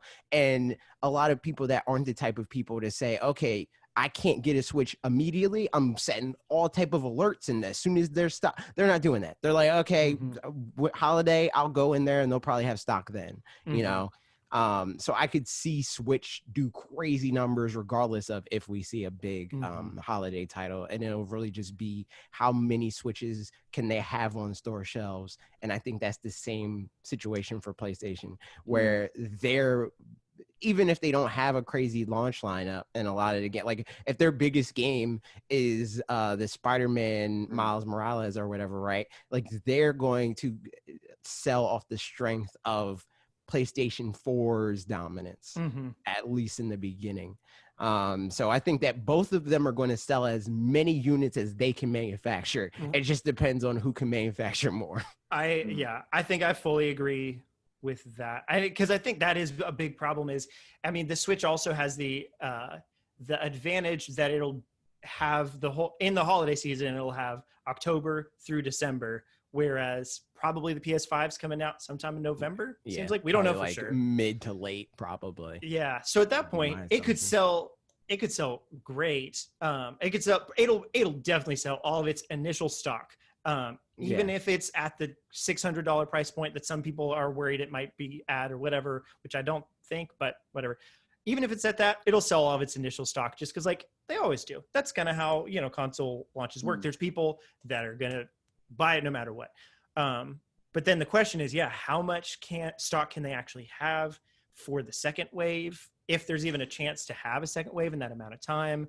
And so those kinds of things on the PS5 side, I think the PS5 is going to have challenges facing it that the Switch won't. And then the Switch also has the possibility to have advantages that we don't know about right now. I think that's kind of where also, if they really want to, because they haven't like use this trump card. Yeah, exactly. Because they haven't been like $250 you get Breath of the Wild or whatever. And they could be like $250 you get Breath of the Wild and Mario Odyssey. They're selling 7 million Switches that day. But PlayStation also has like, they can kind of do that where it's like the 100 best-selling PlayStation 4 games. You can play them on PlayStation 5, buy PlayStation 5, and they can also do the whole promotional thing of like trading your PlayStation 4 and get X off of PlayStation 5. So, but Richard, I'm curious to hear your thoughts. Go for it. I think an important thing to think about is it's just not PlayStation that's going to be on the playing field. Is Xbox as well. So Xbox will draw. But they ain't got Halo, my guy. Craig. Neither does PlayStation. You know what I'm saying? And that's a whole different story with Halo. Halo not being released until next year. But I do feel like Xbox needs to be brought into the conversation because there's going to be a fight. There's going to be a fight this year. Personally, I think both consoles won't come out this year. I have a horrible feeling. Hot take. Interesting. I feel we're seeing all these games we're seeing all these games being delayed, and I feel like there's going to be some issues with launch. I feel like we're not hearing price because the launch is so. Are we going to get launched this year? Or are we not? Due to the ongoing thing, but so in that respect, yes, obviously then Switch would outsell PS5 because PS5 would be out. However, my initial thought is I just feel that during this year, Animal Crossing has got people to buy the Switch not as a gift. I'll get it because Animal Crossing's out, so people aren't going to be waiting for holiday or Christmas to buy the gift. They'll buy software. I think we're going to see a lot of accessories and software being sold. But I feel like because of how this year has gone, I feel the Switch has kind of been bought. Usually people wait, don't they? Oh, we'll get you one for Christmas. We'll get you one for a present. But I feel like it's been steadily it's been selling strong, more steadily because of the situation. So ideally, it'd be great if it does. But I think PS5 will prevail. Interesting. Yeah, I mean, there's a lot of factors there. I think that one's definitely an interesting one. Is the question of did they not sell more this year? They just sold earlier this year, and I don't know that I would necessarily think that, but I could definitely see that for sure. Buying behavior's changed this year massively. And the Switch family, not just Switch OG, but the Switch family has sold strongly. Well, mainly because of everyone staying at home, everyone doing that. Silver lining for a business such as Nintendo. But it's going to be a very different playing field. I think this year it'll be interesting. The other thing I think about too with the PS5 and Xbox is if they can have stock of them. I feel like the PS4 and Xbox One are actually going to. I think Xbox One is probably going to do way better than we would expect it. Yeah, so that's the thing is I think like as thinking about me, I only have a Switch. I don't even have a PC that I game on. I just game on Switch. But we've been like, it would be nice to have a Blu-ray player. It would kind of be nice to have Game Pass. Maybe we should get an Xbox One X just at some point. And in my mind, I'm like, I'm not getting a Series X. That's just not happening. I'm not going to spend the money on it. Like, it's just not because it wouldn't be a good platform. Just what about all them flops, dude? All them flops. But that said, I'm like, okay, but when the new console comes out, then Xbox One X will be cheaper because they're trying to get rid of stock or whatever, that kind of thing. Black Friday. And I feel like there's a good chance that with these very like iterative consoles like the PS5, I mean, like PlayStation and Xbox typically are, whereas Nintendo is on the complete opposite end of that spectrum. I feel like that might be a thing. I've never paid attention to know, but that like their last gen would sell better as soon as their next gen. Like same with iPhones, that people would be like, I'm not going to get the iPhone 11, but I'm going to get the iPhone X because the iPhone 11 just came out. So I'll get the second newest one.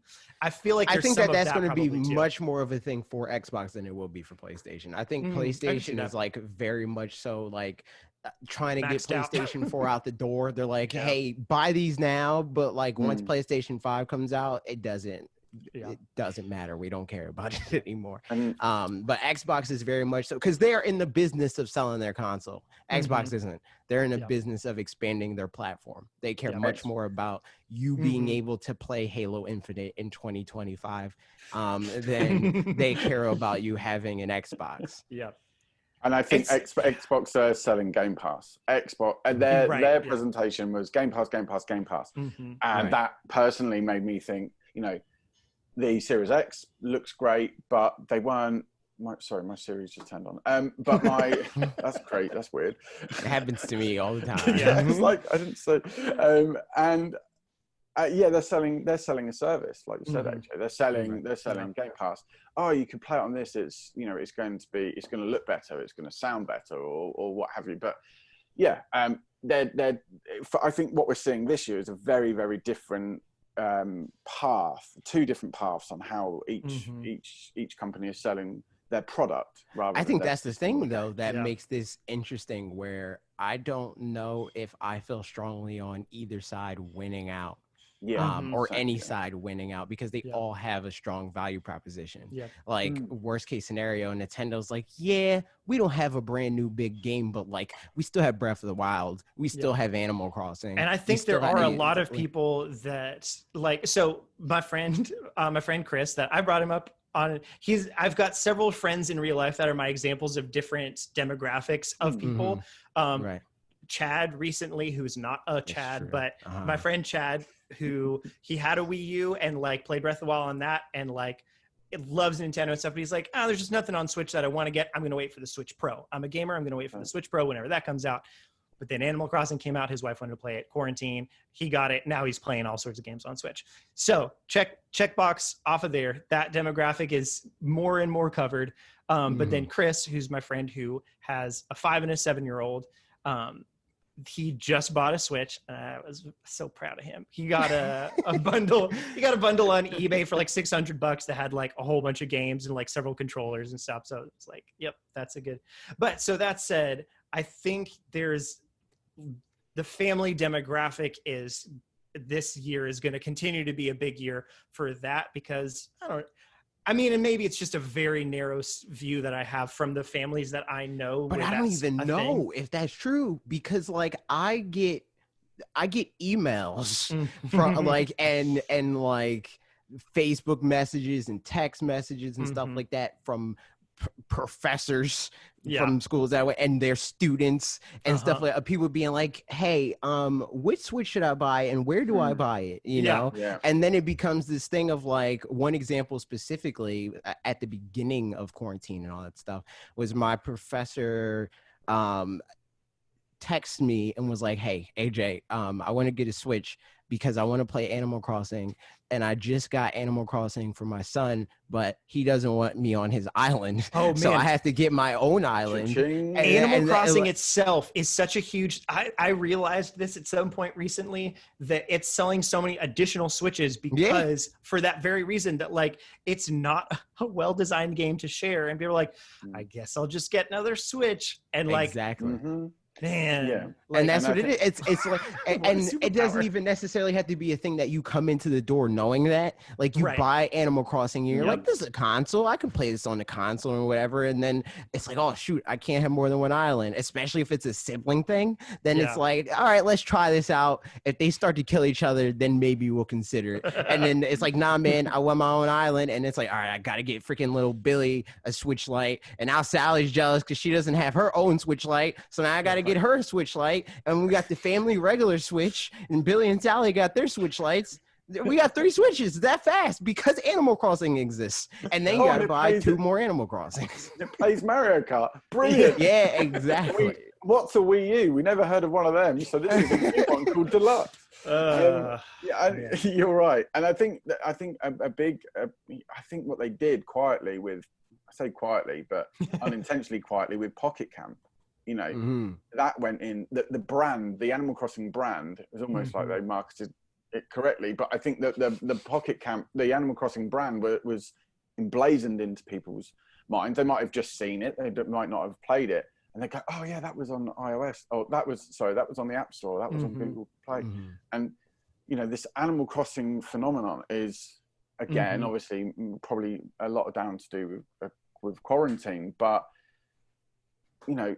We've moved from Wii Sports being the family game to Animal Crossing where little Timmy's played 200 hours. And Tommy's getting close up there too. No, but yeah, that's, I think, I thought that I had, exactly with that was that now it's in the same way that like, you know, I'd watch Stranger Things and be like, oh, you should watch Stranger Things. And be like, I don't know. I'm not a horror person. I don't like horror. And I'm like, oh, I'm not a horror person either, but Stranger Things is great.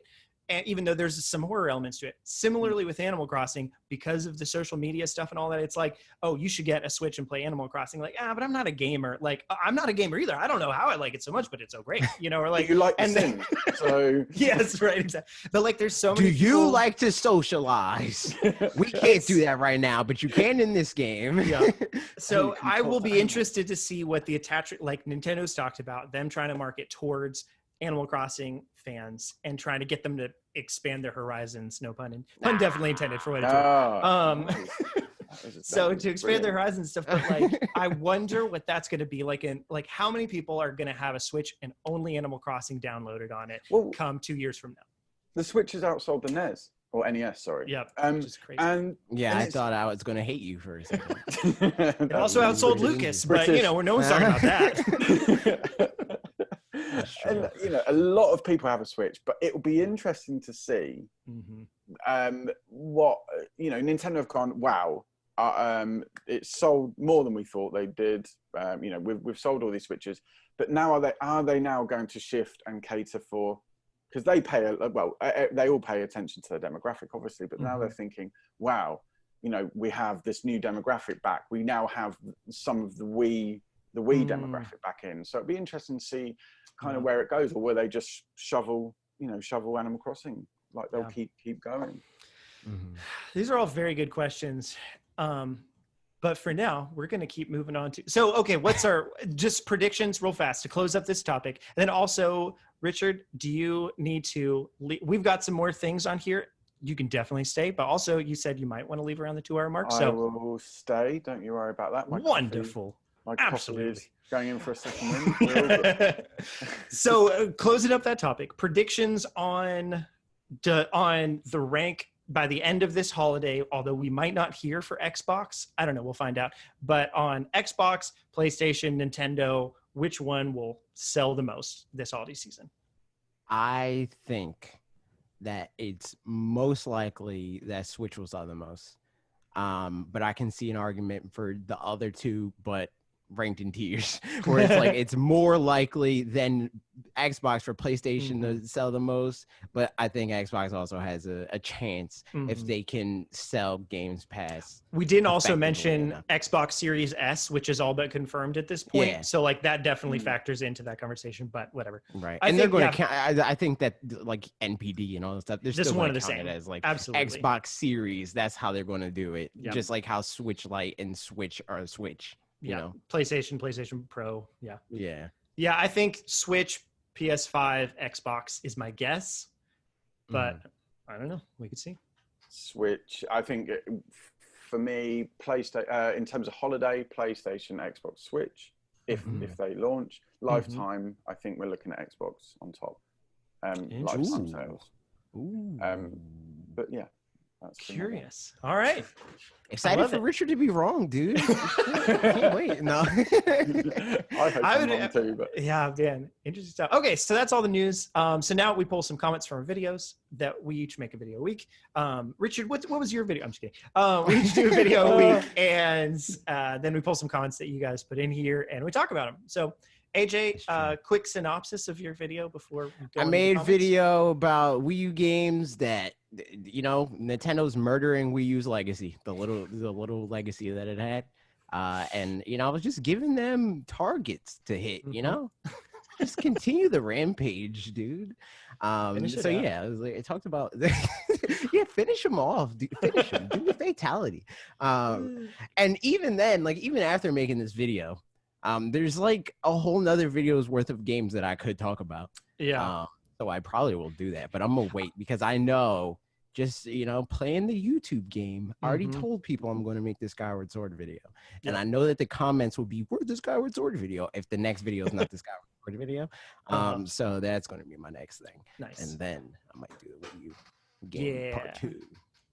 Look at that. I did, somebody comment, or a couple people commented, what about Yoshi's Woolly World? And I responded to one of them and I was like, this isn't AJ, this is Parker. But my guess is something to the effect of that, like, I do think there are some Wii U games that have their equivalent for what it's worth on Switch, to where, like, I don't think, even if Woolly World is a better game than Crafted World, which I didn't play Woolly World, so I don't know, but seems like that's the general consensus anyway.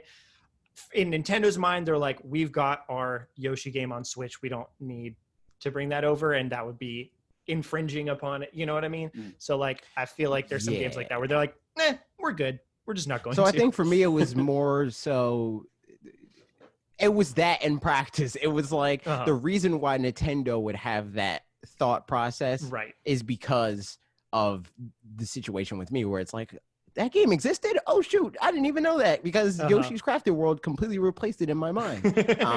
But I do think that it's worth bringing over games like that. Just because of that, right? Like, it's an easy way to be like, you guys like Yoshi the last time. Here's another Yoshi game, you know? Although in I the feel same like, way that, like, Xenoblade Chronicles 2 are like took up the mind share of like a Xenoblade game until it didn't. And then they put Xenoblade Chronicles Definitive Edition. And then because that has a lot of like hype around it, it makes a lot of sense to do it again with X. I think the same thing can be done with the, like, even Kirby's Rainbow Curse or whatever, right? Yeah. Which didn't that come, that was on 3DS, right? Was it DS? Didn't they bring that over to 3DS too? No, the Epic Yarn. I think so. Epic Yarn, Epic Yarn, product provided by Nintendo. So, but Woolly World they put on 3DS as well, I think. Yeah, that too. So, so with those, I wonder with those if that was its legacy, was like, okay, we know it, like, people aren't going to be able to play it on Wii U eventually, so, like, we'll just put it on 3DS, just to, like, have it somewhere. But I don't know. It's true. It's true. So going into the comments, Blaze8937, speaking of Xenoblade, says, I would love for Xenoblade X to come over to the Switch since I never finished it on the Wii U. But the one exclusive I would die for to come over that I rarely see people talk about is Fatal Frame Maiden of Blackwater. It feels like that will be stuck on the Wii U forever, unfortunately. So that was one of the games that, like, when I was making this video, I always, when I'm writing my scripts, I outline them. I'm like, this is the things I want to talk about. And then I, like, write them from the inside out. Thinking about, like, okay, this is what I'm passionate about at this moment. I'm going to write this segment, and then I'll go, like, bounce in between all those things. I didn't put that game on the lineup, even though that it was in my head when I was like, I'm going to make this video or whatever, right? And it's the reason why I'm making the next one at some point. That and amongst some other ones, like the NES remix games, I think make a lot of sense on Switch. So those two. So, like, yeah, man, I'm on the same boat. I too think they deserve recognition. I don't know if they will, but I'll talk about it. I'll do my part, you know? I can't port the game, but I can yell about it on the internet. Having to translate the Fatal Frame into EU Project Zero for the European listeners. I didn't know that it was okay. Interesting. Project Zero, yeah. So I thought, right, it's very, very, it's a very, very dark game, isn't it? And I think last time I played it was it the Wii one that was a exclusive to Wii? I think so. Yeah, I think there was a Wii game before the.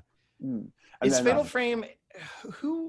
It's not a Nintendo franchise, is it? Whose franchise is it? It's an assist trophy on Smash, so it's I think it is a Nintendo. I'm pretty sure it's a Nintendo. It might not be Nintendo developed. That's Fatal Frame. I love how we're all looking. We are all looking it up. It's Koei Tecmo. Okay, fair enough. So, publishers, but also Nintendo. Okay, but right. It's a Koei Tecmo game. Oh. Okay. So it's also been the franchise, which is how we know that it's not a Nintendo first party thing.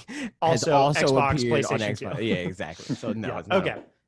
So, but I mean, it looks like in the same way that like Wonderful 101 was Nintendo published on Wii U and therefore exclusive and stuff. This one was on Wii U like that, but yeah. Okay, cool. Nice. Next comment. This comes from Drummer the Dennis, who said, Wind Waker, please, with a lot of exclamation marks. Maybe come up with some way to have the second Switch or Switch Lite act as a gamepad to still have that map and inventory feature. That was the best part. I sold off my Wii U and all the games hoping that the games would come back to Switch. Still waiting on Wind Waker. That was my first and still my favorite Zelda game. Close with Breath of the Wild. How dare. But also, I don't know about that as far as like the gamepad thing. Like if they would do that, at best, I could see them maybe doing it with like the Switch Online app or something. Like do the gamepad functionality like that. Because I know that there's like that patent or the rumor or whatever of them having another Switch that has like another screen or whatever. But I can't see them investing that much into something like that. What about Richard? You obviously love the game a little bit, I guess, whatever. What about just doing the map as like an overlay on the, like where you can click in the stick or something and it shows up in like, half opacity or something like that? I think scrap all that and bring back the Tingle Tuner. We're on GameCube where you could hook up your SP. I mean, obviously, hook up your 3DS or something. Yeah, just like straight. Get that back in. And it's, I think what they could do is great. But I think it'd sell bucket loads if they just did a port of HD. Yeah. The HD version. I think it doesn't really need anything else. Having it portable would be the USP on that one. I think. I mean, at this point too, it's got so much cultural cachet of people that are. Like, I mean, obviously fans of the game, but then also people know the whole, outrage at the beginning, and then the people loved it when it came out, or that they didn't love it right away, but then now love it in retrospect. That whole thing, that's very the revisionist well history. Yeah, we always love this game. And I would just worry about the Zelda franchise, and or the reception of it, because a lot of people were introduced to the younger generation perhaps were introduced to Breath of the Wild and that kind of world and style. Going to Wind Waker, and as you can probably tell, Wind Waker is right high up there. I don't know if that would gel well with that generation perhaps, and that's an important generation to. Yeah, but Link's Awakening came out, and I feel like that's a fairly that's definitely a good question. Of like transitions from anything to anything can just be hard. Yeah.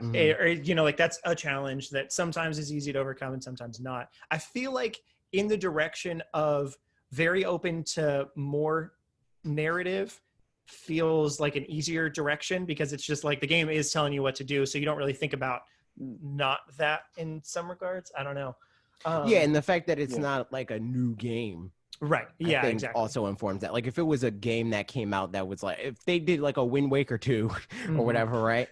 And we're like, this is Zelda now. I think that would have a more negative reaction than them saying like, here's a game from Zelda's past. Well, play as boy Zelda before it was open world. Right. A thing that I was thinking about recently, and might even make a video on about sometime, however you say those words, is that like as franchises kind of do the same thing for too long, people are like, hey, do something different, and then finally they do something different, And then they people missed want the them to whole go thing. back and do the old thing. So like Skyward Sword, it was in people talking about Skyward Sword coming back that this, you know, kind of conversation came up around me and in my head and stuff of like, people are going to like Skyward Sword more now that it's not fated to always be that. And same for 3D World for Mario, is because we've had Odyssey now. It's like, okay, now I can appreciate this for what it is. I don't have to worry about like what this means for the future and all that kind of stuff. It can just be like, or just it being the present, it being like, this is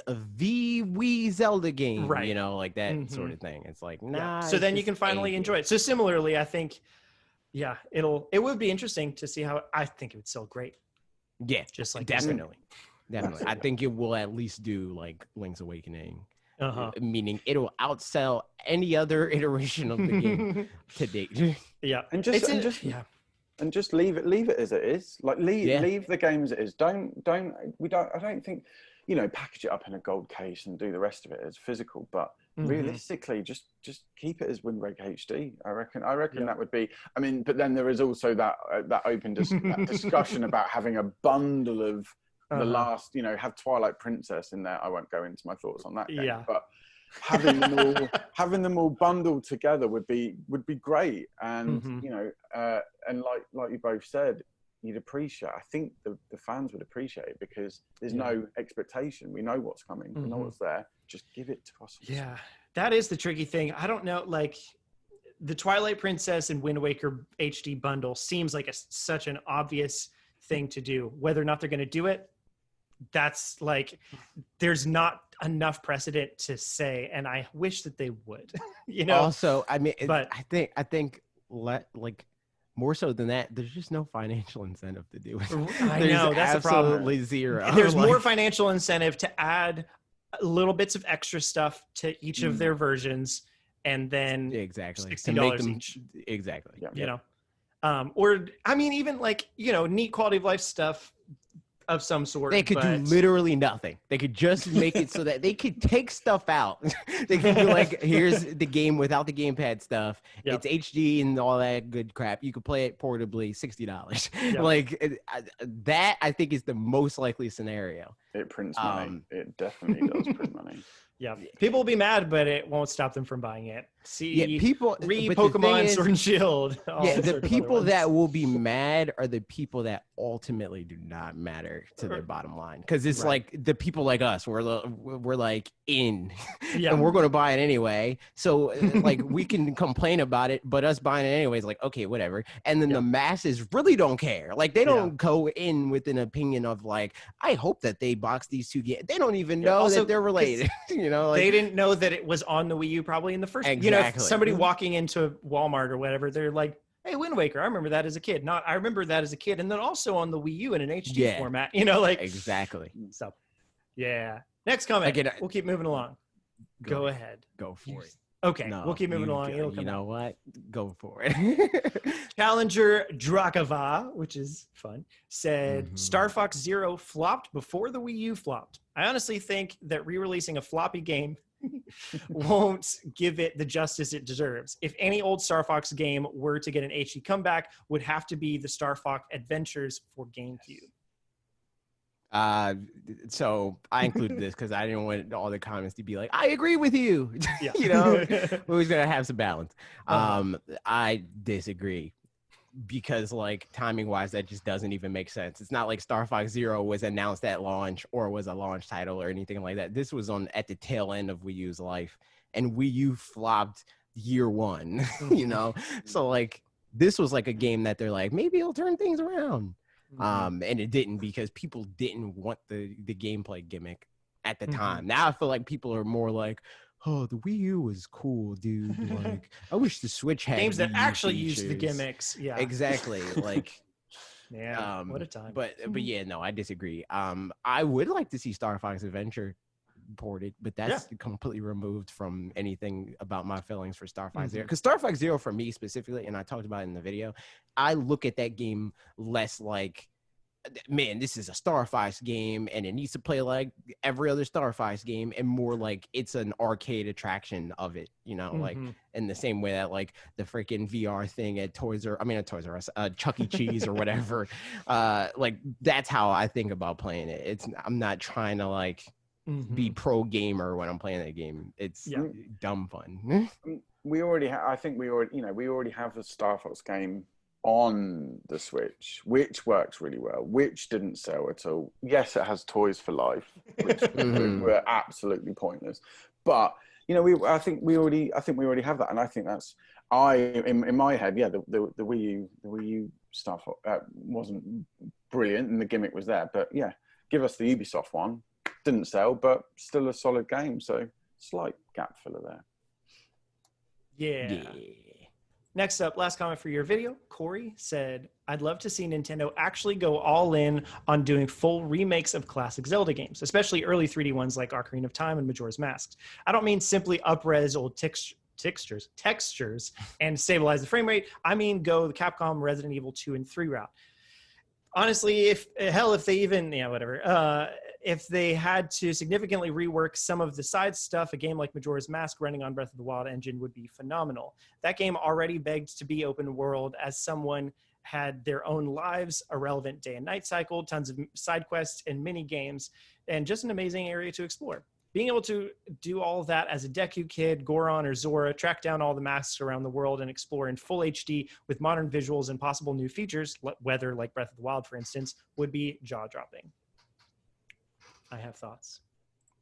I too have thoughts. I'd be interested in that. I think that it would make me care more about those games than I currently do, because I don't think that, and this is a well-established opinion here for me, that I don't think most, that I do not think that most N64 games age well, and bringing them forward in that way, I think would help that, and it would prop up the parts of it that are like universally praised, and also not allow those other things that detract from it to get in the way.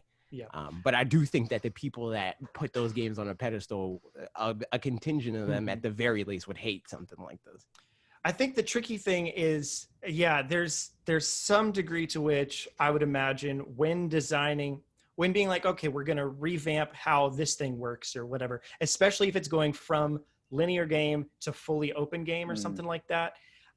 They couldn't go fully open without reworking everything, like, because the whole I don't think they should do that part. Like, I don't think they should make this game Breath of the Wild. Oh yeah, exactly.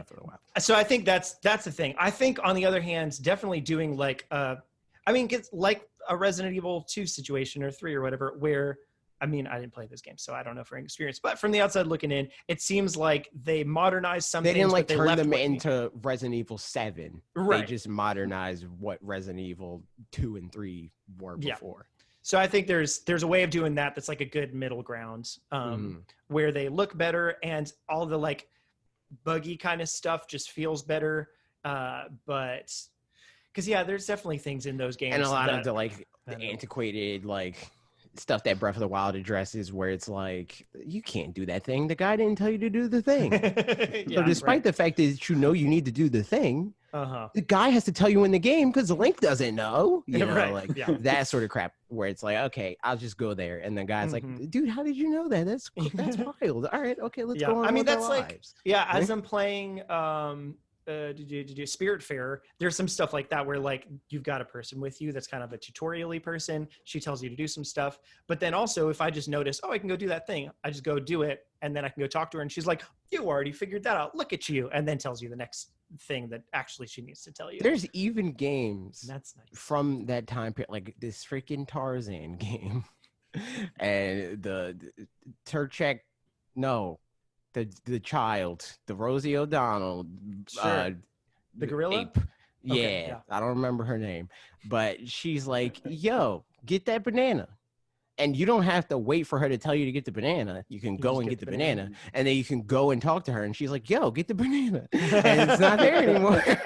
But like those that's a much preferable way to do it than to be like, you can't, did I tell you could get the banana? You can't get the banana. You know, like, just let me get the banana, dude. Yeah. Or Paper Mario does a good job of that. I feel like there's some things for sure where I'll go do it. And Paper Mario does have an example of the opposite of that we talked about in the beginning, like in the early part of like the freaking Lost Woods equivalent. Yeah. For the most part, it does a good job of like not doing that. I don't know. Richard, what are your thoughts? We're I don't know. I had an opinion, then I heard AJ, and I feel like my opinion has swayed.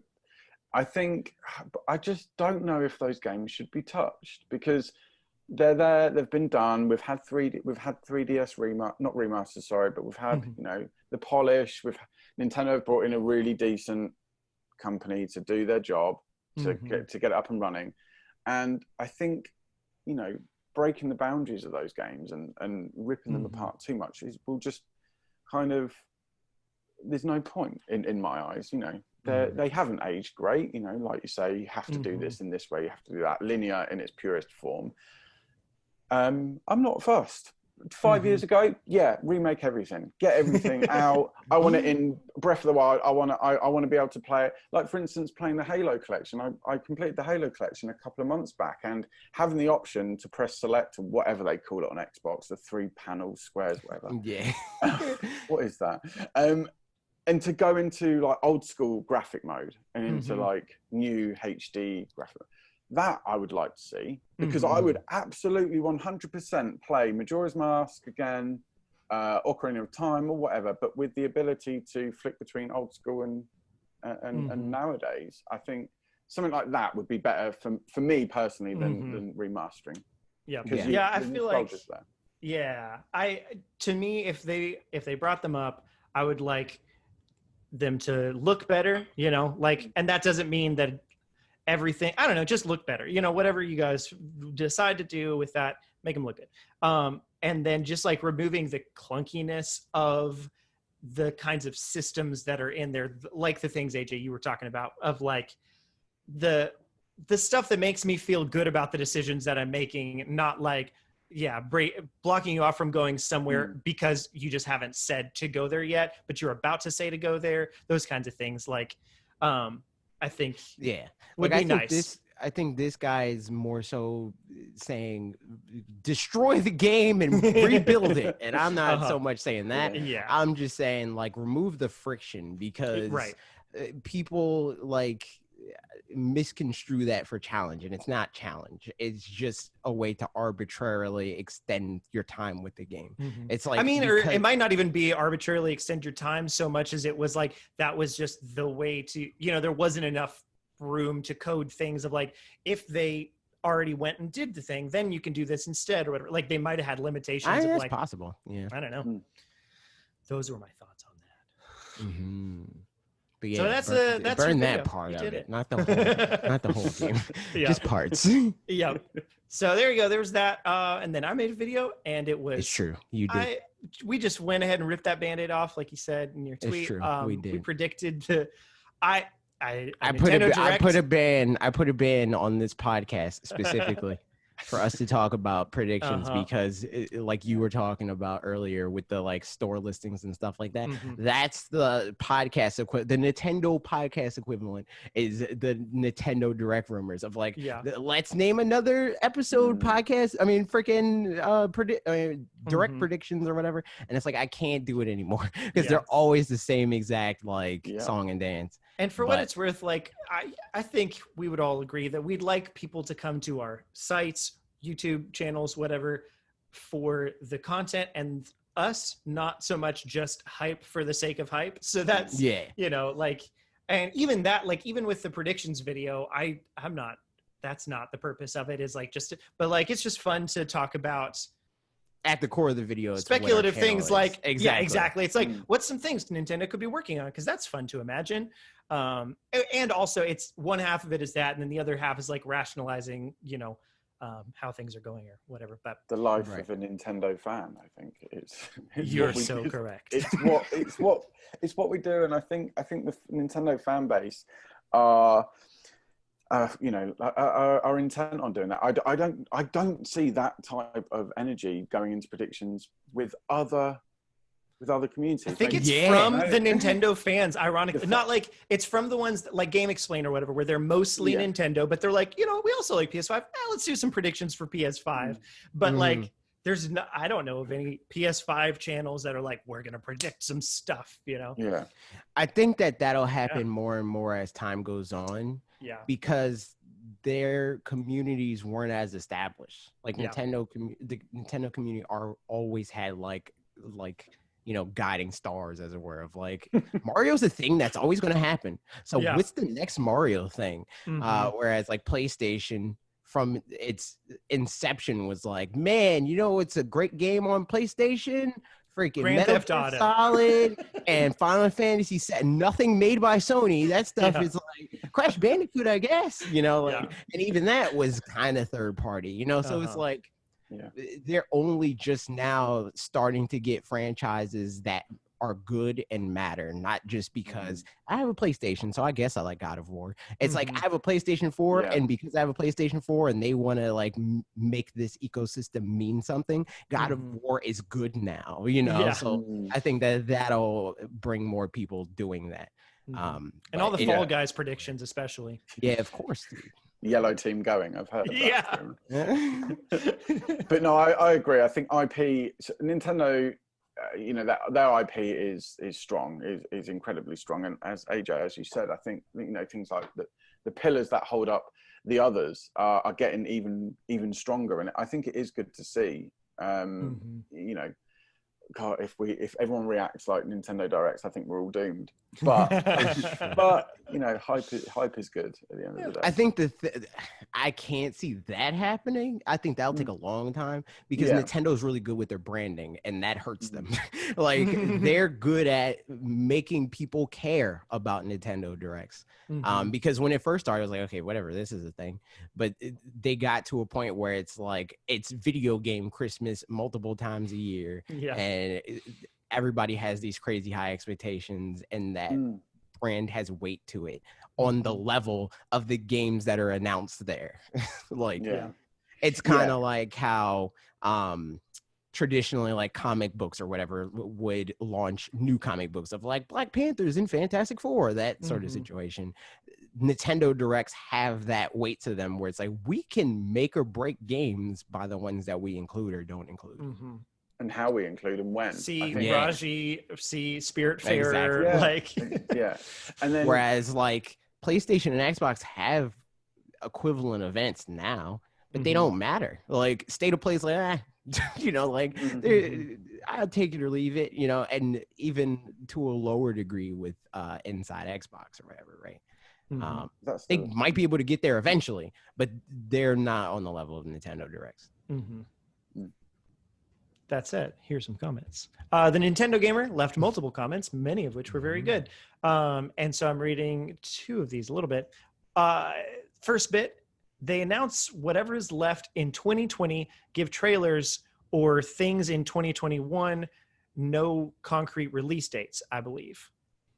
So to rephrase that, essentially thinking that this direct's going to say all the things that, because I brought up the question in this video of like kind of the predicament of Nintendo is like, if normally in the, you know, September Direct, end of the year Direct ish that they have, they'll announce stuff for the next year. Last year they didn't do that really. They pretty much just were like, here's all the things you already know about for this year, which was odd. But this year, do they just announce here's a bunch of stuff for holiday, or, you know, some things for holiday or whatever, or do they announce stuff for 2021 as well? Because it's like, well, this stuff we've got in the pipeline that we want to go ahead and start talking about. But then also, if they're like one last thing or one more thing is for 2021, does that take away from the power of, you know, the marketing towards the 2020 stuff? So that was kind of the question. And so that was his suggestion there. What do you guys think? I think that, yeah, it makes sense. I mean, that was pretty much, that's pretty much what I suggested too, is like, I think even though like, I don't know how, like, especially now, I don't know how willing they are to show 2021 stuff. I think we might, like, because not even just the pandemic stuff, but Metroid Prime 4, Bayonetta 3, right? You know? Yeah. Like that's burned them already to be like, hey, we got these games coming out. I think the 2021 stuff that they would talk about, would be honestly like Q3, like Q1, like month 3 into the year, at like March games, early 2021. Yeah, exactly. Where it's stuff that probably was slated honestly for 2020 in the first place, but got pushed out, and they're like, I mean, we're almost done, but we're not quite done. So like, it'll be early 2021. And I do think like No More Heroes 3 and Bravely Default 2, there's a good chance that one or both of those is pushed out to 2021 at this point, to where at that point they're kind of breaking the seal of like, we're talking about 2021, so we could announce one or two more things, you know. But if not, I don't know. So it's interesting.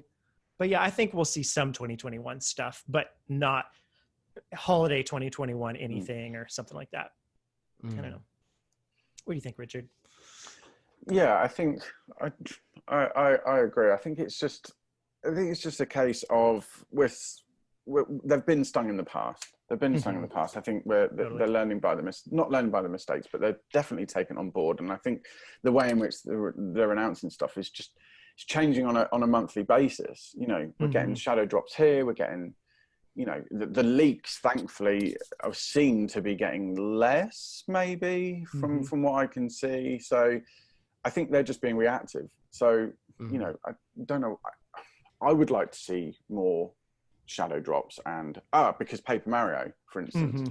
Didn't they announce it and then it released a month and a half later? Yeah, something like that. Yeah. So some, you know, changes of marketing behavior from Nintendo, I think. It is what it is, but it's interesting to see where they're going. Yeah, it really is. The next part of this comment too, I thought is something I've been thinking about for a while, but like is well written here. I think Nintendo has been sitting on a golden opportunity with 3D games. Zelda and Mario have 2D and 3D. So should Kirby, Yoshi, Donkey Kong as well. Imagine if Pokemon split into 2D games before 3D, before 3DS and Generation 6. That way then they can have games all the time, but have 2 years to work on games. This part that seems like a very separate thing. But 2D games are like 2D Pokemon games are arguably harder to make than 3D ones because models are easier to animate than pixel art is. I mean, yeah. So I think, but I thought especially the like Kirby, Yoshi, and Donkey Kong. 3D games kind of like had a huge boom during the N64 kind of generation, then and the GameCube especially. GameCube was like, that's when like 3D platformers and 3D, you know, whatever, like that was huge. But then it kind of like reached the peak, I guess, and sort of died back out. And then it was like retro to do 2D stuff. And only now I feel like we're really getting back to like both of those can coexist happily. And it's fun to have 2D games. It's fun to have 3D games as well. So I think I mean, you know, it's a question of whether what good ideas they have for Kirby, Yoshi, Donkey Kong, whatever other Ice Climbers, any of that kind of stuff in Yoshi's 3D. Interesting. I don't think I think that might be a video eventually, because like I never even thought to be like Yoshi needs a 3D game. Like, I mean, because most of the time Yoshi does play in 3D, but it's in Mario like games, Yoshi you know? exactly. So what does that mean differently in? Like what does it mean for like the Yoshi's Island formula where it's like you're Yoshi, you're freaking yeeting eggs at people? I think it's like what you said, Pug, it's a good way to look at it with the coexistence of both of them together. Again, I go back to a younger generation. Younger generations now will go 3D, Fortnite, blah blah blah blah. But actually now they're starting to look at, you know, looking at Celeste and stuff like that, and Shovel Knight, where it's like, oh, this is really fun. Is this what you used to play? So you're getting like a weird kind of olden days. In the olden days, when it was black and green. And 4 AAA batteries. But what I quite like with what Nintendo are doing, for instance, Mario Odyssey, probably not the strongest 3D Mario there is, because Sunshine. Watch your mouth. Sunshine. What an interesting take. I love it. So I think Sunshine is far better, but Odyssey. Wow! Get this man off my podcast immediately. What an internet. No. What an internet. I think actually this man just said blasphemy. Galaxy wins over them all. But all right, that's acceptable. What Odyssey? Sorry, but did I hit a nerve, AJ? Sorry. Odyssey does good because although it's peppered and sprinkled without it chucks in those 2D portions. Yes, they're not fully fledged. Yes, it might be gimmicky, but it works. It really works, and it brings.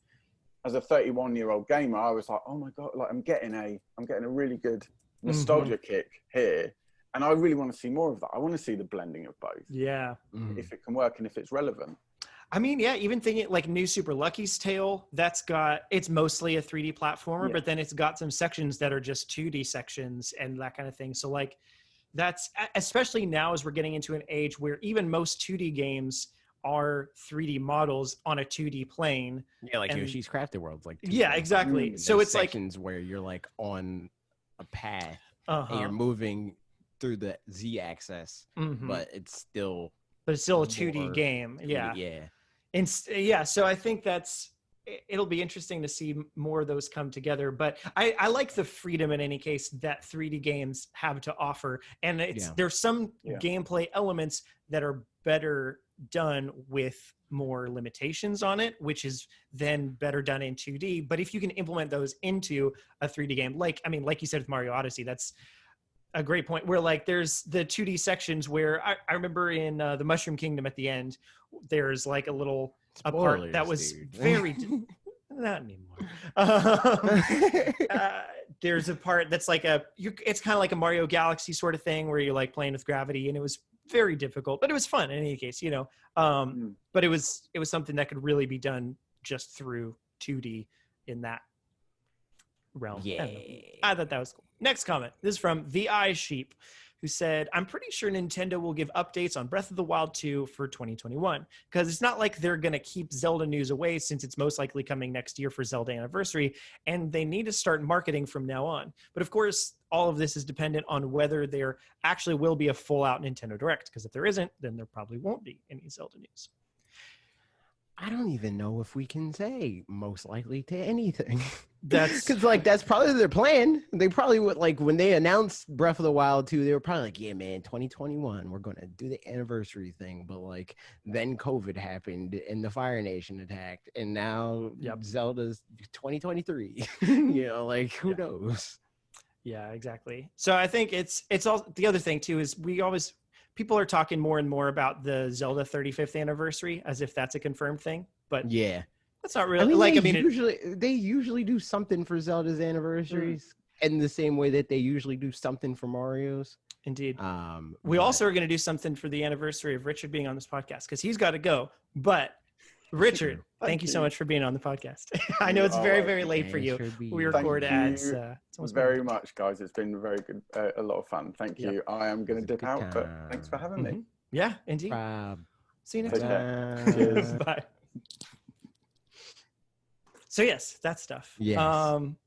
Oh yeah, everybody. There's places in the description down below. It's true. Check out Richard. Go to MyNintendoNews. We always use them all the time for this very show. It's true. Them and Lootpots pretty much exclusively. So look at that. Yep. But yeah, so that I don't know. It's with the Zelda stuff. It'll be. It's hard to say if this is like a big shebang of a Nintendo Direct, then I could see them putting something in there about it, but not if they actually don't know for sure when it's coming out. I think that's probably the case. So that said, meaning I don't think it's going to be in here, but it'd be great if it is, so hard to say. It'd be nice. We got two more questions from my video, or not questions, but comments. Portugal player said, it's sad neither Mario Kart 9 nor Super Mario 3 are at least likely according to you. I'd love to see them announced. So I think those are games that are like full on video. Like, yeah. I was about to say, I don't know about Super Mario Party 2, but then again, no, yeah, that's full on. I think the thing too with these is part of the reason I'm not sure about them is because of the Super Mario anniversary rumors and stuff like that. I don't know that. I feel like if they want to make that would be too packed like that. Yes, I think that, and that's the same. Like people mention like Mario Golf. I also thought about Mario Golf, but I feel like that would be too many different directions of Mario, as opposed to like this is this. If you want to celebrate Mario, it's kind of like if you have like 7 birthday parties and nobody knows which birthday party to come to, kind of thing. Exactly. Like have one birthday party with your friends, maybe a birthday party with your family. Everybody knows where they're going. Similarly with this, buy Super Mario collection, 3D collection, and also 3D Deluxe and Paper 3D Mario. World Deluxe if you want. Yeah, and Paper Mario. Yeah. So I think otherwise it would be kind of overkill. Too much Mario. Yeah. But I don't know. At the same time, Super Mario 2 would be very interesting for its own reasons. But Mario Kart 9, that would be cool. Andrew Harris left this comment. So one of the bigger predictions, I guess, was a 3D Kirby game. And talking about that Kirby hasn't really been rebooted in the same way that some of the other ones have been. Yeah, I mean, Kirby's usually rebooted in small ways of like, right. And now it's a freaking pinball game, like they do that sort of thing a lot more than other franchises do, but not in like a main series sort of way of like, this is how the big ticket Kirby games play, like. Yeah. I don't think it's really ever seen a transition like that. I mean, probably. I feel like Kirby Air Ride was maybe the only but try even that it was did. Even that though is more of like a spin-off. Exactly. So I'd be curious to hear too your thoughts. Well, let's read the comment. Andrew Harris says, definitely want a new Kirby game. Kirby has finally hit some stinkers recently with the microtransaction Kirby Clash, disappointing Star Allies, and Battle Royale being not very good. It's not been good to Kirby the last couple of years, but I don't know what happened after Planet Robobot, as that game is one of, if not my favorites, is one of my favorites. Then for the series to hit a new low after that game is surprising to me. So we could definitely use a new Kirby game, and it needs to be big. I think that it does make sense that happened. It's like they kind of like ran out of ideas as much as that is overused. Yeah. But it's like, okay, but like what do we do with Kirby now to keep him interesting? I didn't think of this word for the video. I didn't think of a lot of words for the video because I did it. Like I said, I didn't script the games part. I just talked and then edited. Right. But it feels like that was Kirby Star Allies was an anthology game for Kirby where it's like, here's all the things, but the core kind of mechanics were, not like super well defined and stuff like that. And the main thing was you can play with all your friends and, it's multiplayer and all that, which is like really like we're bringing the gang back together. But as we all know, reunions for shows and movies and that kind of stuff is very seldom good. So like when the gimmick isn't a new thing, but it's like doing the old thing in a multiplayer way or whatever, it worked for New Super Mario Bros. Wii. It didn't work for Kirby Star Allies. So for Kirby, it's a pirate Kirby. But yeah, what do you think? What are your ideas anyway, AJ, as far as like a 3D Kirby game and stuff like that? Like what? That's a video. I will make it in a video. Okay, eventually. Good. I'm because I want to hear. Like I can't even think really of ideas where like I would see it and be like, that I want to play that game. With 3D Kirby, like because it just feels like I know the way Kirby moves in Smash, and that's kind of the way Kirby feels like it moves in like Star Allies. It's for example, pretty much the same. Yeah, and because Smash Bros is a Kirby game. Yeah, and like I don't like moving around in Smash for the most part because I move with my attacks, not with actual movement, and like if I'm going to be. That's the problem, right? You gotta learn how to move correctly because but like movement in a casual way in Smash Brothers doesn't feel great because a lot of people like. They depend too much on the like set trajectory movement based thing because it feels like those things are safer and quicker and more efficient, but they're actually not because you're moving in a set trajectory. So it's like I know where to go to punish this, and it doesn't feel as fluid as like moving in other ways. But like in Smash, it makes sense for that to be wrong. But in a game where a trajectory is part, like most like exploration-y kinds of games, or like, which includes platformers, 2D or 3D or whatever, that's the point, is like, I want to get to that spot over there, but I want to do it in a fun way. So like in Odyssey, even if it's a far way away, you can like a long jump and triple jump and do a bunch of fun little things. And whereas with Kirby, it's like either I'll kind of like plop my way over there, kind of trot, or like they don't float slowly, and that's like for Kirby with Mario Odyssey specifically. There's like a progression there. It's like you long jump and then you do the freaking like dash thingy thing, and then you long jump again, you triple jump, and then like you can go from point A to Z and use any letter in between that to differentiate your movement. But with Kirby, there's no real options there. You can jump several times for the float, spit out the air, use your power up, like you can do stuff like that, but there's no like in between frames that make the animation feel smooth. So that'll be interesting. I do think, even if it's probably, I bet there's a good chance that the new game they're going to make another Kirby game for sure. It's got 3D animators on it and stuff like that, but the 3D animators could also be for a 2D game like we talked about earlier, because that's 3D models. So I do think it'll be different, but I just don't know how different it really will be. But I'm hoping high, So hoping high. Yeah, that's all the comments from the videos. Now we got some Q&A to close up, and this has been one of the longer episodes we've had, because Indie World, if there is a Direct next week, like, we're not even calling for comments or the question or Q&A or anything, like, because that's going to be the whole thing. Oh man, alive. Okay, YouTube community Cool asked, when we inevitably get a Pokemon rep in Fighters Pack 2 in Smash, who would each of you prefer it to be, and who do you expect it to be? You could answer, your answer to the first question may be Meowth, for example, but we all know that's impossible. So who would make the most sense to you? So who do you want it to be? Who do you think it would actually be? My answer for both is the same, and it's always been the same. I want another Pokemon trainer. I want it to be Rillaboom, Drizzile, and Scorbunny. That's what I want. And that's what needs to happen, because Pokemon trainer makes every other Pokemon uninteresting. IMO. Because why have just one Pokemon when you can have 3? Yep. I think the most likely of what it would be, people mentioned this in the comments for my video for, is Cubfu and Urshifu one or both of them? I don't know if that's...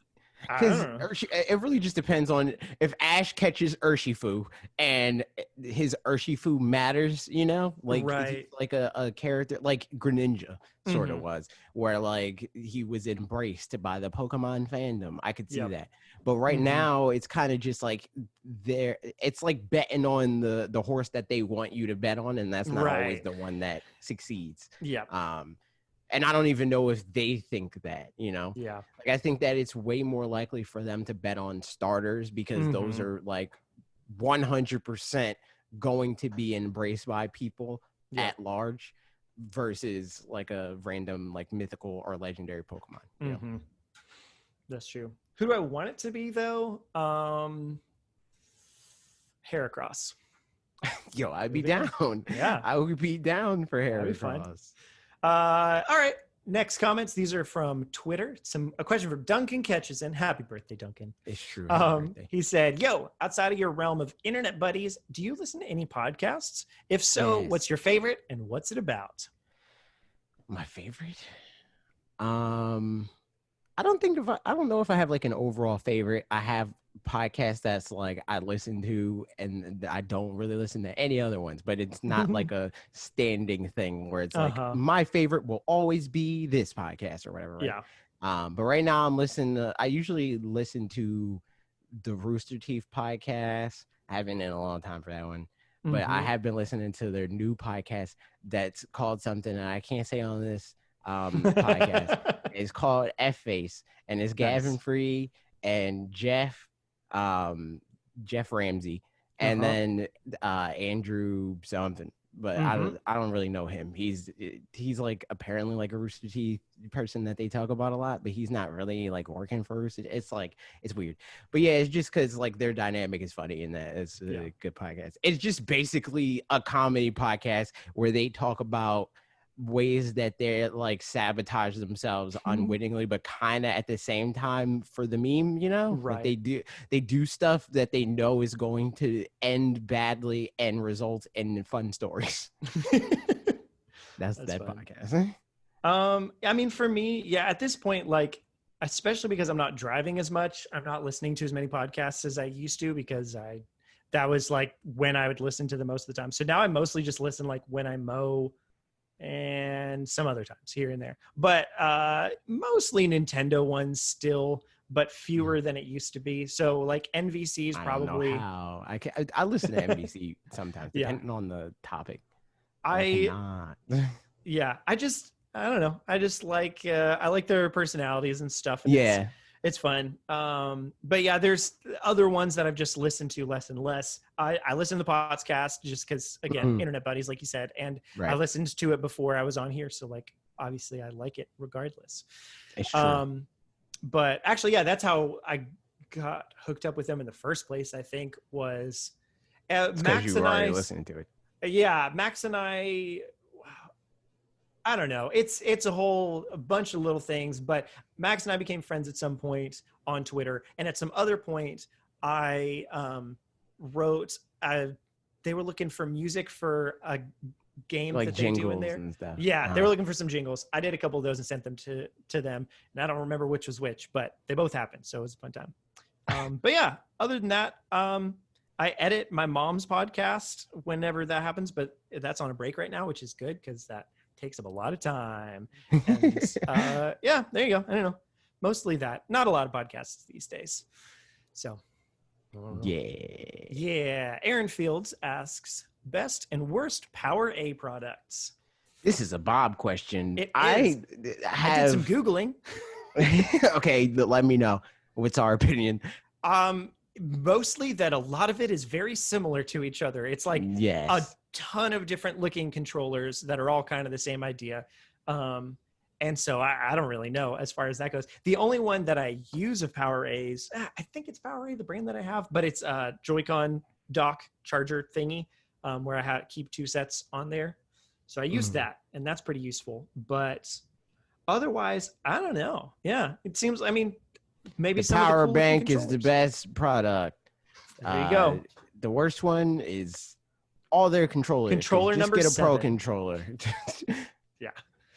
I do wish there were more unique looking pro controllers, you know, official ones. Cause like that is the nice thing with the Power A ones is like, oh, it's got my favorite character on it, but that's just not Nintendo's not doing I think I have I don't know. All my controllers are either controllers that I bought, which pro controller, or Joy-Con, or controllers that Bob sent me. So like, I don't pay attention to what the brand is. I'm just like, all right, this is GameCube Pro controller number 2.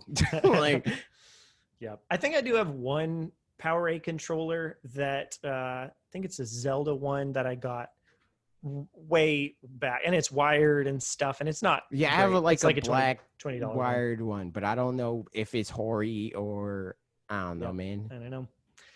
I'm not picky with things either. I play everything on Joy-Cons, and everybody else hates Joy-Cons. So like, wow, you know, wow. That's the way it is. All right, and now Discord questions. Hello, everybody. Hello. And I should have mentioned with the podcast thing. One of the folks in our community, Mark Erickson, mentioned to listen to one called This Cultural Moment, and I haven't started it yet, but I plan to. I don't know a ton about it, but it's going to be great. There it is. Sounds good. Yeah. I don't know what it's about, but sounds good. Yeah, we'll find out. Discord, Falcon asks, so with the recent hardware and software sales figures for Switch, do you think Nintendo is more successful now than they were back when they were supporting a separate handheld and home console? This is a very good question. I would say yes.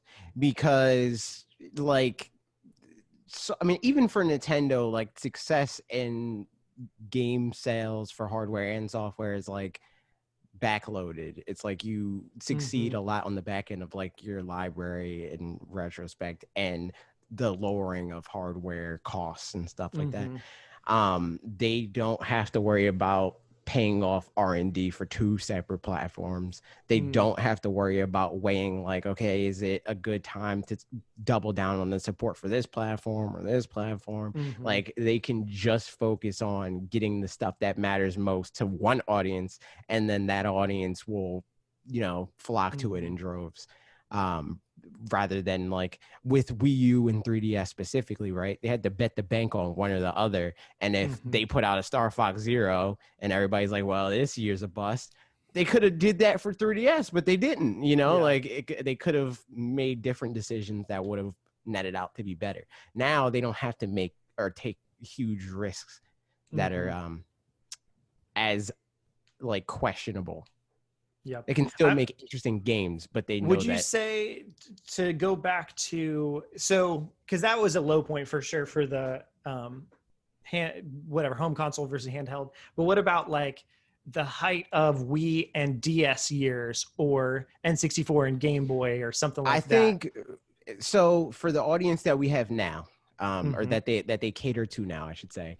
I think Wii and 3DS Wii and DS proper is more akin to now, where it feels like at times people aren't being served even though they are, you know, like the Animal Crossings. That's where we was. It's like, okay, the big game for this year is We Play, and like the hardcore audience is like, I don't want to play this game, but yet and still it sells freaking 30 million units or whatever, right?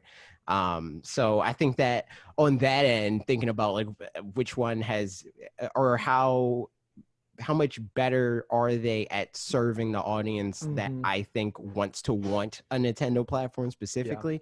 I think Switch still does better at that, because they can focus all their big people or their like the big name studios on making the games that the hardcore audience wants to play. And then if they want to do those like more like experimental Wii things or whatever, right, they can just be like, all right, EPD group number 7, you know, like, and do it like that. I mean, the big question too is the definition of successful in this context. Like, is it making more money, or is it like, are they achieving their goals and like kind of, you know, reaching out to the target audience and actually that kind of thing. And I think they're doing that way better. Of like the people that have a Switch, there are fewer people. Like there are definitely people that are like, I want more games to play. But by this time in the Wii's lifespan, there were people that were like, "Oh, the Wii, yeah, I got that at launch, but like I haven't even thought about that." I don't even touch my Wii. Yeah, exactly. Yeah, that kind of a thing. So like, I think this is the most successful in that regard, and they have the most forward potential as well, based off of that. I think also, monetarily, also. Yes, right, because, exactly. Like, even with both of those, right,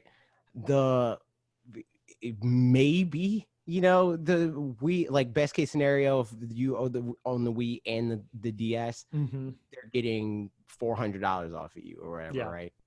Whereas now it's like they're guaranteed $300 or $200 now with Switch Lite, but more often than not, you're buying a regular Switch. Numbers support that, and you're more likely to end up buying another Switch, whether it be for somebody else or yourself later down the line, when you're like, but I do want to dock. So like the high is much higher, the average is higher, you know? So it's like, and the low's higher. If all you do is buy a freaking Switch Lite versus just buying a regular DS, they're getting $50 more from you or whatever, right? Yeah, exactly. So I think that by all metrics, and on top of the fact that like the games are on average make them more money, because it's $60 game versus $40 game and $50 game, even with Wii, right? Yep. I mean, and also like digital costing them less as far as like retail goes, and there's a lot, and digital being bigger now than it was then, as far as like, so I think by every metric they're significantly more successful. I think the Wii's highs is higher than the Switch's high so far, but I don't think we're at that point in the life cycle where. Well, and it was also, I feel like more. It was more short-lived in some ways. Like it was kind of hot and fast. Yeah, exactly. And then it plummeted, and I don't think Switch is going to hit that point where it just flatlines. Yeah. So, yeah, that stuff. I'm of the opinion that the Switch will definitely sell more than the Wii when it's all. Oh yeah, 100% for sure. I wouldn't be surprised if it was like 20 million more units. If not, no, for more sure. than Yeah. Yeah, it'll be at that point I wouldn't be surprised. Yeah, like the number 3 selling console ever. Yeah. I can't remember what exactly the order is outside of PS2 at 155, And DS then at 1. and then I think it's like PlayStation. I think 1. PlayStation 4 actually. Yeah, it might be PlayStation. Because PlayStation 1 is like 102, and then the Wii's 101 or something like that. But I think PlayStation 4 is at like 104 or something. So there's a huge gap between PlayStation 4 to DS, if I'm remembering right. So there we go. Next question. Grimhane asks several questions. Now that Parker is a confirmed super leaker, having correctly leaked one of the games from the Indie Direct, no. What will he name his sources or keep them confidential? Will his newfound celebrity status go to his head? It already did. Don't you hear it in his voice? My voice is in my head. Yeah, I mean, my sources are the future. We've been over this. The future. Traveled and saw things as they aren't everybody's sources the future? If you think about it. Yep, because once it's confirmed, it's like Schrodinger's cat kind of situation. Like, I could predict whatever I want right now, it's and like I'm not right or wrong. The future and the past, because somebody in the past told you about what's going to happen in the future. So. Yeah. What an interesting world we live in. Yeah, I'm pretty much the most famous person there ever was. So thank you for acknowledging it, Grimhane. No. I hate everything about Grimhane's comment. I hate it. Next question. Will the September Direct be in October this year? Wrong answers only. I think you mean the January Direct. Absolutely. Because we still haven't had that. So. And there won't be an October this year. So that's... It's so true. sorry about it. My birthday's not going to happen. It's not happening. Rip, dude. What's funny is I don't really care as much about my birthday as I make it sound like I do on all of this. But like, it's just easy. I don't know. I like just pointing out, partly because it's like, oh, I can relate to this in some kind of way, but not because I too have a birthday. Yeah, exactly. And it's like, I don't know. It's dumb, but it's just fun. So yeah, no October this year. Sorry about it. Therefore, directs have no October imploded. Direct. Nope, none.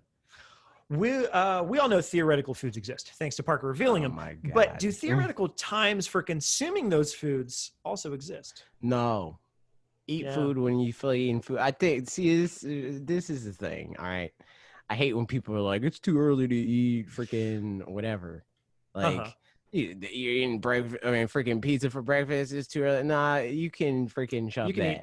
Also, I remembered at some point when I was like, I don't know, 12 or something, my mom had made a cake, and there was some cake, and I ate it on a Saturday morning. I'm just like, had a little piece of cake, and she was like, can't eat cake for breakfast, or like at breakfast time or whatever. And at the time I was like, oh, I'm in trouble. I shouldn't do that. But then the other day I was like, donuts, like what? Yeah, 100%. Donuts is cake. And that's what I was gonna say. Like, I think the thing is, like, it's so much more of a like American thing to just straight up eat dessert for breakfast. Like our cereal is just freaking dessert for breakfast. Oh, totally. Because like, okay, so I remember I went to China for like 2 weeks in a long time ago.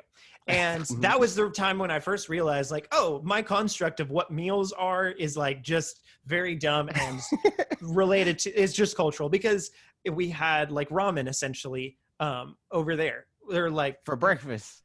Yeah. And I was like, oh, okay, yeah, right. That makes sense. Okay. I'm down. Like it's food. I'm hungry, so like I'll eat it. And then after like one day, I was like, "Yep, this is breakfast. That's what it is." But yeah, so it's all a dumb thing anyway. Cereal is just freaking breakfast ramen anyway. It's soup. It's exactly. Yeah. Cheerios are just okay. Going on. What is the sound? Oh my goodness! What is the sound of 1 foot tripping? What is the color of rain in autumn? Is the apple that falls from the tree tastier than the apple that is plucked from the tree? All right, listen. This is the 12. 1 foot. Listen, this is the 1 foot and, tripping. Listen, shush. All right, moving on. The color of rain in autumn is 17. Green. Sure. 17. It's a green 17.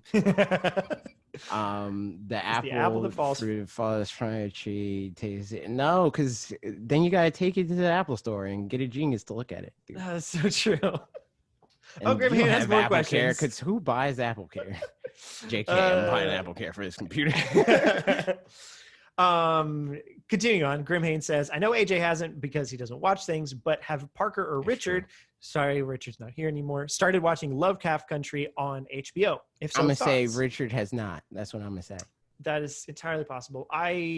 We thought about it, but there's only one episode so far, so we're probably going to wait. Richard and Parker have thought about it. Yeah. Uh-huh. We were going to watch it together. Yeah. But Richard was like, no. You live too far away, and we got to wait for more episodes. So I don't know. There's that. The question, just to finish it up to, if so, thoughts. If not, then what, if anything, are you watching besides Parker Tea Leaves for seeing the future and leaking all the things Nintendo? Of course. I'm kind of watching Samurai Jack, but at the same time, who knows how long that'll last. Dude. Yeah, I'm not really watching a whole lot right now. We kind of keep starting shows, and then I've said this before, I don't watch a ton of stuff on my own just because of the way things go. I don't know. It's true. Same. So Ashley and I watch stuff together, but we're rewatching some of Brooklyn Nine-Nine, but then we get into a trap where... See, I don't do that. I mean, I'm doing it now because Samurai Jack, But like, so because we just like to have something to be able to put on in the background and stuff, or not just put on while we eat or something. But I thought you said while we eat. It felt like I did. I didn't mean to, but yeah, I was like, it felt like I said yeet. But what was I?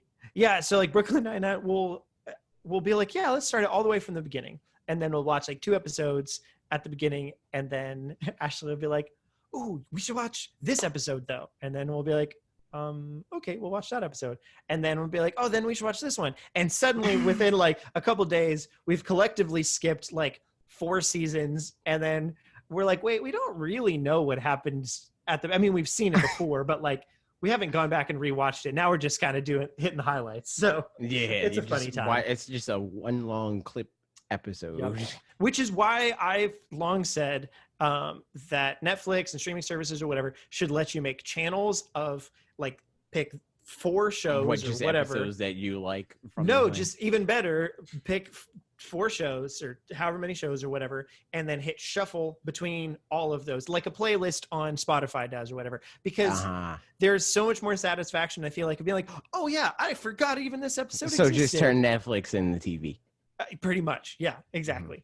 I have wondered if they would have to report money differently though, because like Pandora is like has to give money differently to musicians because it was found through shuffling rather than somebody picking it themselves. But I don't even know if Netflix works like that. Like, I don't know if they pay out through streams. You're right. It's probably more of like a licensing thing. Yeah. Of like, we will give you a flat fee. Yeah. So, but it would probably make it harder for them to estimate the value of a show if people are shuffling through them. Yeah. Because then you can't quite be like, okay, well, it's like but then again, I think it depends on how they something. Calculate views, because it could very much so be a YouTube thing where it's like, if somebody watches our video in a playlist, it doesn't not count the view. Yeah, right, exactly. So, but it does in general, like the value of the channel as a whole. Like thinking on Spotify, if there's an artist that has one song that's on a playlist that's really popular, they could have like 2 million plays on that song, but then the rest all have like 20,000 or something like that. So that artist obviously isn't doing quite as well in general. Yeah, but I mean, and as far as that goes, that's kind of like, that's more rare for that to be the case. If you get on one of the like top tier playlists as an artist, like that is like transformative for your career overall, because people then listen to other things. Yep. But which is how I find a lot of things. Well, through whatever. All right, continuing on. Last 2 questions. Chicapo asks, this is, I'm pretty sure, the longest podcast we've done. Chicapo asks, most underrated Switch exclusive games. ARMS. Free. What's another one? I think that's it. Because all the other ones that I would describe as being good, I don't think anybody can test that. Yeah, that's the thing is, I've got my Switch literally right here. I think guess for me, Paper Mario Origami King, I guess. Honestly, yeah, that's a pretty good one. I mean, maybe Donkey Kong Country Tropical Freeze with the controversy, but yeah, exactly. That's the thing though, is like everybody at the same is like, no, but it's good. Yeah, no, yeah. So they're just mad that they're just mad that they don't get to arbitrarily pay less for it. Right. It's like this game has been out for however many years. That means that it depreciated in value, and it's like it doesn't mean that. Yeah, I think all these games, everybody just agrees are good. So it's hard to say. It's ARMS, dude. That's the answer. I mean, I wouldn't say that for me, but I agree with it probably, in theory, as it were. Last question. Mega Man asks, why hasn't Diddy Kong Racing got the praise we know it all deserves? Because Mario Kart's better. Sorry. It's like, I don't know. Honestly, though, that is a good question. I wonder when it came out in the N64 life cycle or whatever. But also, Diddy Kong as an IP just isn't as strong. It's true. Because Diddy Kong as an IP is like, that's freaking like Poochie getting a a franchise. It's like a franchise within a franchise within a franchise. Let's see. Diddy Kong Racing. When did it come out? Okay, it came out 1997. That's pretty soon in the lifespan. It's cause Mario Kart. It's because Mario Kart. Yeah, exactly. So that's it. That's the reason. And you know what? That's it for the podcast. We had such a great time. We did. But we also are hungry and are done with all the questions and content. So for all those reasons and more, we'll leave you with this last thought and this question for you to answer in the comments, because we haven't done that in a while. And I just remembered that we sometimes did that. I used to end podcasts with random things. Remember then we'll do it again right now. I'm not prepared. I need to plan those ahead of time. I don't. They're going to come to my brain. Do it. If a sesame seed, oh my God, is planted in, well, actually, this is a Mitch Hedberg joke. I think we all know what a sesame seed is, but when you plant it, what is a sesame? A Sesame Street, dude. That's where Sesame. That's not the. No, that's your answer. That's not my answer. Let us know in the comments below. What is the sesame seed? Sesame streets are made out of sesame seeds. You heard it here first. All right, that's it. Goodbye. Like, comment, subscribe. Watch this on 0.25 speed. Give us all the watch time. Goodbye.